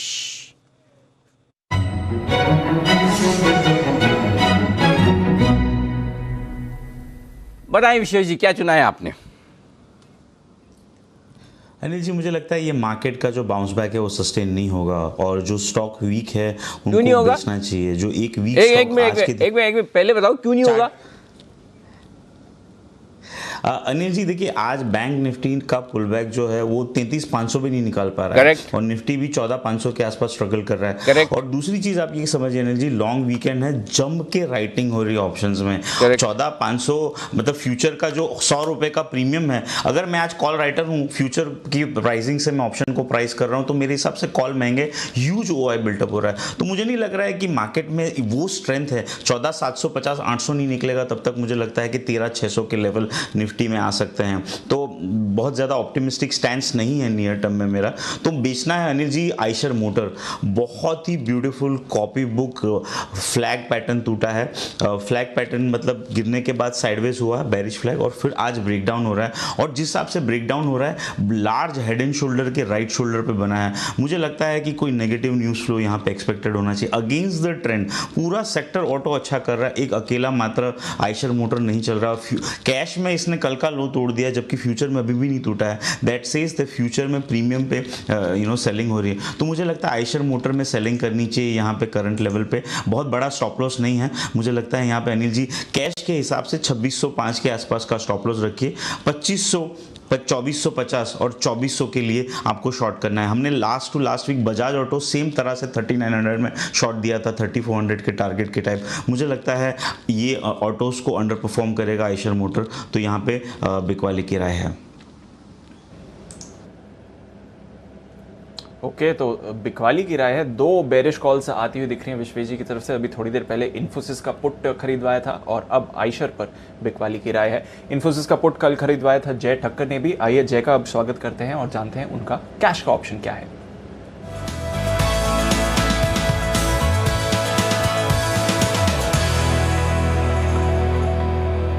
गुड आफ्टरनून जय, बताएं। Good afternoon to you Deep and good afternoon to Anil ji. बिल्कुल इन्फी का पुट कल हमने दिलवाया था और मेरा अभी भी व्यू वहाँ पे नेगेटिव है दीप। एंड कैश का ऑप्शन में मैं जो अभी रेकमेंड कर रहा हूँ वो है निफ्टी का पुट ऑप्शन। अभी 14,500 के स्ट्राइक का पुट ऑप्शन जो करीब अभी 141 पर ट्रेड कर रहा है दीपांशु, इसको खरीदना है। यहाँ पे स्टॉप लॉस आपका रहेगा 84 का। सो आप 141 पे खरीदिए, 84 का स्टॉप लॉस रहेगा। एंड यहाँ पे जो पहला टारगेट बनेगा दीप, इसका फर्स्ट टारगेट बन रहा है 196 का एंड सेकंड टारगेट थोड़ा सा छोटा है 213 का, 213। सो 196 एंड 213 ये 2 टारगेट्स के लिए 14,500 के स्ट्राइक का निफ्टी का पुट खरीदिए आप। एंड मुझे ऐसा लग रहा है कि इसमें निफ्टी में थोड़ा बहुत हमें फिर से प्रॉफिट बुकिंग, ये जो बाउंस बैक हमें देखने मिल रहा है कल से, उसका थोड़ा बहुत देखने मिल सकता है। 14,350 375 की एक तो पहले रेंज टेस्ट होगी, उसके बाद देखेंगे कि आगे और आता है कि नहीं। ओके, तो निफ्टी पर बेरिश व्यू अब आते हुए लग रहा है एक्सटेंडेड वीकेंड आ रहा है, 3 दिन की छुट्टी है और उससे पहले बाजार थोड़ा हल्का होने की तैयारी में दिख सकते हैं। ऊपरी स्तरों से निफ्टी भी अभी 50-60 पॉइंट नीचे ही आपको दिख रहा है। बैंक निफ्टी ने भी 33,200 के नीचे इस समय आते हुए दिख रहा है। तो थोड़ा बाजार पर भी ऊपरी स्तरों पर पोजीशंस हल्के हो रहे हैं और निफ्टी का पुट खरीदने की सलाह आपको जय भी दे रहे हैं। पर कई और स्पेसेस हैं जहां पर अच्छा एक्शन बन रहा है और एक ट्रेंड जो निकला है हाउसिंग सेल्स का, लॉकडाउन के बाद हमने देखा है कि हाउसिंग सेल्स में एक अच्छी बढ़त आती हुई दिखी है। क्या है ये ट्रेंड, आइए समझते हैं मानसी के साथ। मानसी बताइए। बिल्कुल दीपांशु, एनारॉक की एक रिपोर्ट आई है। मार्च तिमाही में घरों की बिक्री में 29% तक का उछाल देखा जा चुका है। देश के 7 बड़े शहरों की बात कर रहे हूं जहां पर बिक्री में शानदार बढ़त देखने को मिली है। Q1 कैलेंडर ईयर 21 यानी मार्च तिमाही में देश के 7 बड़े शहरों में करीब 58,290 यूनिट्स की बिक्री होती हुई दिखी है। पिछले साल मार्च तिमाही की अगर बात करें 45,200 यूनिट जहां पर बिके थे, अब 58,290 यूनिट बिकते हुए दिखे हैं। बिक्री में सबसे आगे कौन है? MMR पुणे में सबसे ज्यादा यानी कि 53% योगदान देखने को मिला है। MMR पुणे और बेंगलुरु मार्केट की प्रॉपर्टी कीमतें जो हैं वो देश में सबसे ज्यादा है। 2020 में सबसे ज्यादा बिक्री इन 3 शहरों में देखने को मिली थी और निवेश और एंड यूज दोनों को ध्यान में रखते हुए लोग फिलहाल रियल एस्टेट में खरीदारी कर रहे हैं। औसतन दाम की अगर बात करें MMR में 10,610 प्रति वर्ग फुट के प्राइजेस हैं, बेंगलुरु में 4,955 रुपए प्रति वर्ग फुट और पुणे में 5,510 रुपए प्रति वर्ग फुट। दाम बढ़ते हुए होने के बावजूद यहाँ पर खरीदारी इन तीनों शहरों में बढ़ती हुई दिख रही है और इन्हीं सारे कारणों के चलते रियल एस्टेट सेक्टर की अगर बात करें आज के सत्र में भी यहाँ पर अच्छा एक्शन देखने को मिला। लगातार ट्रेंड में मोमेंटम कायम है। ये आपके लिए रियल एस्टेट सेक्टर्स का हाल है इस वक्त आपके सामने। लेकिन आइए इस बीच जो खबर आपके सामने आती हुई दिख रही है, भूषण स्टील एंड पावर का पूरा एक्विजिशन JSW स्टील ने कर लिया है, ये खबर आती हुई दिख रही है। तो finally acquisition Bhushan steel and power का यहाँ पर होता हुआ दिख रहा है। तो ये खबर आई है भूषण पावर एंड स्टील का, ये है एक्विजिशन जो JSW स्टील की तरफ से कंप्लीट होता हुआ दिख रहा है। तो JSW स्टील के लिए तो फ़ायदे की बात है कि उन्हें एक अच्छी एसेट मिली, लेकिन उससे ज़्यादा फ़ायदे की बात है सरकारी बैंकों के लिए जिनके लिए पैसे आते हुए दिखेंगे और इनमें से एक है पीएनबी, जरा पीएनबी पे नज़र डालिए और इस पर एक बार फोकस करते हैं। पीएनबी जिसका करीबन 4000 करोड़ का एक एक्सपोजर था इस कंपनी में, उनके लिए रिकवरी के चांसेस अब आपके लिए बनेंगे। तो पीएनबी एक स्टॉक है जो आपके रडार पर रहना चाहिए। कुछ और बैंक्स भी होंगे जिनके पैसे होंगे, लेकिन मुझे पीएनबी तो मुझे याद है अच्छे से, और क्योंकि इनका एक्सपोजर मेरे ख्याल से सबसे हाईएस्ट होना चाहिए, सबसे ज़्यादा होना चाहिए। तो पीएनबी उस लिहाज से एक बढ़िया इंटरेस्टिंग स्टॉक है इस खबर के दम पर। इसी के चार्ट पर एक बार राय ली जाए। सुमित जी, जरा पीएनबी के चार्ट देखिए, क्या तेजी के लिए तैयार है ये? अनिल जी देखिए, स्टॉक में ऐसा कुछ खास मोमेंटम नहीं आया, लेकिन न्यूज के चलते हो सकता है कि फिर हमको अगले हफ्ते एक अच्छा अपसाइड मूव देखने को मिले। स्टॉक का मैं सपोर्ट और रेजिस्टेंस बता देता हूँ। 34.50 नीचे में सपोर्ट बनेगा, उसके नीचे ये वीकनेस होगी, उसके नीचे ये वीक होगा और अच्छा वीकनेस दिखा सकता है। ऊपर में 37 रुपए का लेवल एक बार तोड़ दे और उसके ऊपर क्लोजिंग दिखा दे तो फिर पीएनबी में एक अच्छा खासा बाउंस देखने को मिलेगा और 8 से 10% का अपसाइड मूव 37 के ऊपर क्लोजिंग मिलने के बाद देखने को मिलेगा। तो 37 को क्लोजली वॉच करें। देखिएगा, बैंक ऑफ इंडिया एक और स्टॉक है जहां पर भी इसी तरह की रिकवरी के आसार बनेंगे, क्योंकि बैंक ऑफ इंडिया में भी की तरफ से भी यहां पर बड़ा एक्सपोजर है भूषण पावर एंड स्टील में। तो ये दो स्टॉक है दीप जो एक्शन में आपको दिखेंगे इस वक्त। जी दीप। बिल्कुल सर, और इसमें हम एसबीआई और कैनरा बैंक भी ऐड कर देते हैं सर। पीएनबी का तो बड़ा एक्सपोजर है ही, और आई थिंक कुछ 1-1.5 महीने पहले पीएनबी की मैनेजमेंट ने कहा था कि ये जो 4400 करोड़ का एक्सपोजर है उसके सामने 3800 करोड़ की ये रिकवरी एक्सपेक्ट कर रहे हैं। तो पीएनबी है, बैंक ऑफ इंडिया है, कैनरा बैंक है, एसबीआई है। एसबीआई का भी काफ़ी बड़ा एक्सपोजर है सर। तो PSU banks in essence sir, लगभग सभी पीएसयू बैंक्स का एक्सपोजर है और उन्हें अच्छा फायदा होते हुए दिख सकता है। पर ये आखिरी कुछ मिनट बाकी हैं बाजार बंद होने के लिए, जल्दी से चलते हैं अनिल जी के पास फाइनल मार्केट स्ट्रैटेजी के लिए।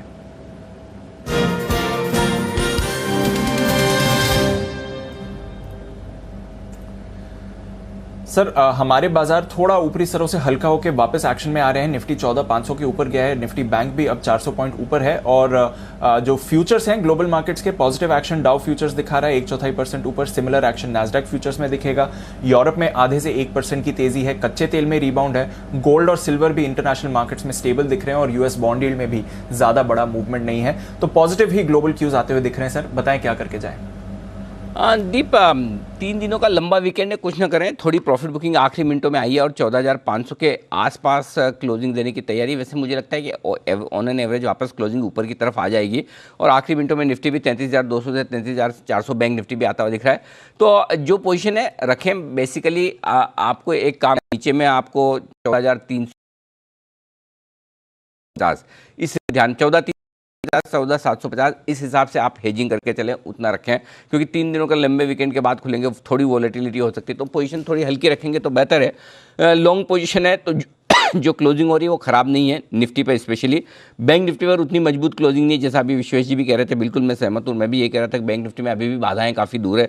33,850 के ऊपर की क्लोजिंग मिनिमम चाहिए, लेकिन निफ्टी में 14,525 530 के ऊपर की क्लोजिंग मिली तो ये बहुत बढ़िया होगी। तो निफ्टी में लॉन्ग पोजीशन रख लीजिए। 14,350 का पुट सामने खरीद कर आप हेज कर सकते हैं।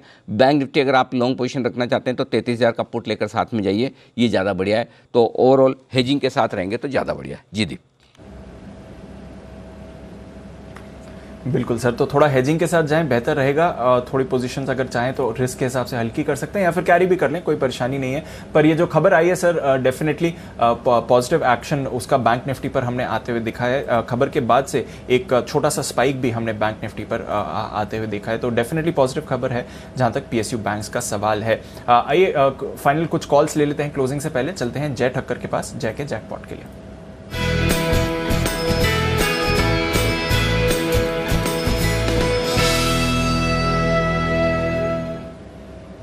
बताएं जय।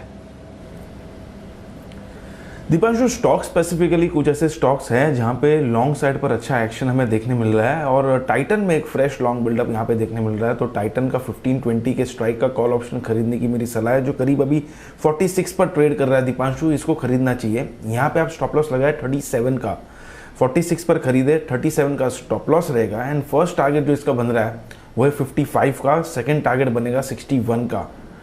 55-61 ये दो टारगेट्स के लिए टाइटन का 1520 के स्ट्राइक का कॉल ऑप्शन खरीदे। मुझे ऐसा लग रहा है कि इसमें क्लियरली लॉन्ग पोजीशंस बन रही है और मुझे ऐसा लग रहा है कि ऊपर में टाइटन में लगभग हमें 1550 तक के लेवल स्पॉट में देखने मिल सकते हैं। ओके, तो ये है आपके लिए राय। टाइटन पर इस समय डेज हाई पर ये काउंटर इस समय आपको दिख रहा है, पर डेज लो पर एक काउंटर दिख रहा है। अभी थोड़ी देर पहले हमने आपके लिए हाईलाइट करा था किस तरह से मॉल्स की रेंटल पॉलिसी अभी आती हुई दिख रही है। कोरोना के कुछ कंसर्न्स हैं जिसकी वजह से मल्टीप्लेक्सेस को असर पड़ सकता है, और डेज लो पर है पीवीआर। और सुमित जी, इस पूरे हफ्ते हमने पीवीआर की चर्चा करी है। हफ्ते के लो, डेज लो पर ये स्टॉक क्लोज आउट होते हुए दिख रहा है 1215 के लेवल्स पर। क्या राय है पीवीआर पर आज की क्लोजिंग से पहले? बिल्कुल दीपांशु, कल भी सुबह मैंने पीवीआर में सेल दिया था, और मार्केट की आज की 200 पॉइंट की रिकवरी में पीवीआर में 2 पॉइंट का रिकवरी नहीं है। इनफैक्ट पीवीआर तो डेज लो पे ट्रेड कर रहा है, ऑलमोस्ट 2% डाउन है। 1220 और 1200 के हमने टारगेट दिए थे, तो 1220 के नीचे तो ये आ चुका है। 1200 का इसका इमीडिएट सपोर्ट है। अगर 1200 का लेवल टूटा तो फिर पीवीआर में और गिरावट आएगी। उसके बाद पीवीआर 100 से 125 रुपए का गिरावट और दिखाएगा। फिलहाल ट्रेलिंग स्टॉप लॉस का यूज करे और पोजीशंस होल्ड करे। 1200 के नीचे और वीक हो जाएगा। ओके, 1200 के नीचे और वीक हो जाएगा। पीवीआर पर रखें नजर। 450 पॉइंट ऊपर अब बैंक निफ्टी है 33,450 के ऊपर आते हुए। तो डेफिनेटली जेएसडब्ल्यू की ये जो भूषण पावर एंड स्टील की खबर है उस पर बाजार पॉजिटिव रिएक्शन इस समय देते हुए दिख रहे हैं। एक्सिस बैंक, पीएनबी पर तो स्पाइक आया है, जैसे अनिल जी कह रहे थे। सबसे ज्यादा फायदा PNB, SBI, bank of India को होते हुए दिख सकता है, वहां पर स्पाइक आ रहा है। कैनरा बैंक को फायदा होगा, वहां पर स्पाइक आ रहा है। और साथ ही एक्सिस बैंक पर रखिए नजर, 1% का उछाल एक्सिस बैंक पर भी आपको आते हुए दिख रहा है। तो बैंक्स पर जबरदस्त एक्शन बनते हुए, और एचडीएफसी बैंक ने तो आज पार्टिसिपेट किया है। आईसीआईसीआई बैंक भी 1.5% ऊपर ही बंद हो रहा है। तो थोड़ी अच्छी रिकवरी बैंक निफ्टी में टुवर्ड्स क्लोज ऑफ ट्रेड। साथ ही कोफोर्ज में एक अच्छा मूव आया है, अभी 2% का स्पाइक आते हुए दिखा है। जरा जल्दी से इस पर राय दें हिमांशु जी, कोफोर्ज में जो अभी स्पाइक आया है। जी दीपांशु जी, बिल्कुल लोअर लेवल से एक रिकवरी जरूर देखने को मिली है, बट मुझे लगता है कि यहाँ पर 2860, 2880 के लेवल पर अच्छा रेजिस्टेंस जोन बना हुआ है। तो फिलहाल यहाँ पर मुझे लगता है कि हायर लेवल से वापस से एक सेलिंग प्रेशर बनता हुआ देखने को मिल सकता है। फिलहाल यहाँ पर खरीदारी से को अवॉइड करने की सलाह रहेगी। खरीदारी अवॉइड करने की सलाह रहेगी, बट कोफोर्ज पर नजर रखिए। अभी क्लोजिंग से पहले स्पाइक आया है। अपोलो हॉस्पिटल्स में एक अच्छा स्पाइक आते हुए दिख रहा है। कैनरा बैंक में फर्दर खरीदारी आ रही है। श्री सीमेंट, माइंट्री, यहाँ पर भी मूवमेंट आपको आते हुए दिख रहा है। तो नजर रखिए कुछ स्टॉक्स पे। एंड ऑफ ट्रेड में जाते हुए यहाँ पर अच्छा उछाल आपको दिखाया है। 530 एग्जैक्टली उस लेवल पर इस समय निफ्टी है। आइए फिर देखते हैं आज के बढ़िया रिबाउंड में कहां पर पार्टिसिपेशन रहा। अप्रैल सीरीज की अच्छी शुरुआत होती हुई दिख रही है। 200 पॉइंट्स का मूव आपको निफ्टी में आते हुए दिखा, और मेटल्स यहां पर थी दमदार तेजी। टाटा स्टील 6% ऊपर आपको दिखा। वैसे टाटा ग्रुप स्टॉक्स के लिए अच्छा दिन था, क्योंकि सुप्रीम कोर्ट में टाटा वर्सेस मिस्त्री मामले के फाइनल वर्डिक्ट आज आया, और पूरा का पूरा वर्डिक्ट टाटा सन्स के फेवर में ही था। टाइटन, टाटा मोटर्स, इन पर भी आपको एक्शन दिखा। टीसीएस में खरीदारी आई, फिर उसके बाद थोड़ा स्टॉक कूल ऑफ आपको होते हुए दिखा, एकदम फ्लैट बंद हो रहा है। टाटा कंज्यूमर जो निफ्टी में आने की तैयारी में, वहां पर भी बढ़िया एक्शन दिखा, और बाकी टाटा ग्रुप स्टॉक्स भी काफी एक्टिव रहे। हिंडाल्को बढ़िया रिबाउंड इस काउंटर पर। गेल, एचयूएल पर अच्छी खरीदारी दिखी। एचडीएफसी और एचडीएफसी बैंक ने पार्टिसिपेट किया। आईसीआईसीआई बैंक में एक खरीदारी। कोल इंडिया, अल्ट्राटेक, बजाज फिनसर्व और बजाज फाइनेंस दोनों। डिवीज लेबोरेटरी भी एंड में पॉजिटिव क्लोजिंग ही आपको देते गया। गिरावट Power Grid, UPL, Eicher motors, ITC, Hero Moto और इंडस बैंक, बाकी सारे निफ्टी स्टॉक्स आपको आज पॉजिटिव टेरिटरी में क्लोज दिखाकर गए हैं। वायदा कारोबार की बात करें, कॉनकॉर 7% ऊपर। चार्ट कॉर्नर की आइडेंटिफिकेशन बढ़िया तेजी इस काउंटर में आपको आती हुई दिखी। सेल, सुमित जी का फेवरेट, 6% ऊपर ये काउंटर क्लोज हुआ। साथ ही हमने टाटा पावर में बढ़िया एक्शन देखा, जिस पर कल सेठी साहब ने खरीदारी की राय दी। गोदरेज कंज्यूमर ब्रोकरेज नोट के दम पर काफी एक्टिव रहा। एशियन पेंट्स के लिए काफी अच्छा हफ्ता रहा। बर्जर पेंट्स भी काफी पॉजिटिव रहा। मैनेजमेंट इस हफ्ते हमारे साथ जुड़ी भी थी। बालकृष्ण इंडस्ट्रीज खरीदारी हुई। BEL, TVS motors, Apollo tyres, Nalco, Muthoot finance, यहां पर भी पॉजिटिव एक्शन बनते हुए दिखा। Chola investment, Page industries, LNT technologies, Coforge, यहां पर खरीदारी रही। हैवेल्स और सीमेंट स्टॉक्स, यहां पर भी मूवमेंट काफी पॉजिटिव बनते हुए दिखा।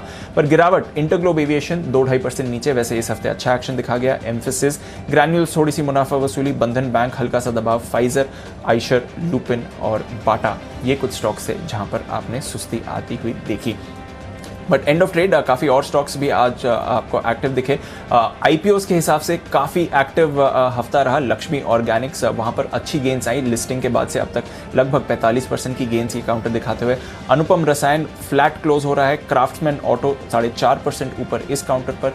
एंड ऑफकोर्स सूर्योदय फाइनेंस यहाँ पर भी नजर रखिए कल्याण ज्वेलर्स, इन दोनों ने आज अपना मार्केट डेब्यू बनाया। तो सर आईपीओ मार्केट्स में बढ़िया एक्शन था, अप्रैल सीरीज की अच्छी शुरुआत हुई और 14,500 के ऊपर प्रोविजनल क्लोज निफ्टी के आते हुए 33,450 के करीब प्रोविजनल क्लोज बैंक निफ्टी की। सर बिल्कुल, तो किसी भी लिहाज से बुरी क्लोजिंग नहीं, क्लोजिंग अच्छी है और बढ़िया ही कही जाएगी। आज के माहौल को देखते हुए थोड़ी और बेहतर हो सकती थी, लेकिन फिर भी 14,500 के ऊपर की क्लोजिंग अच्छी है। बैंक निफ्टी जरूर थोड़ा सा ठंडा रहा कंपैरेटिवली, उतना नहीं बढ़ा जितना बढ़ना चाहिए, लेकिन फिर भी ठीक है। तो ये है आपके लिए क्लोजिंग।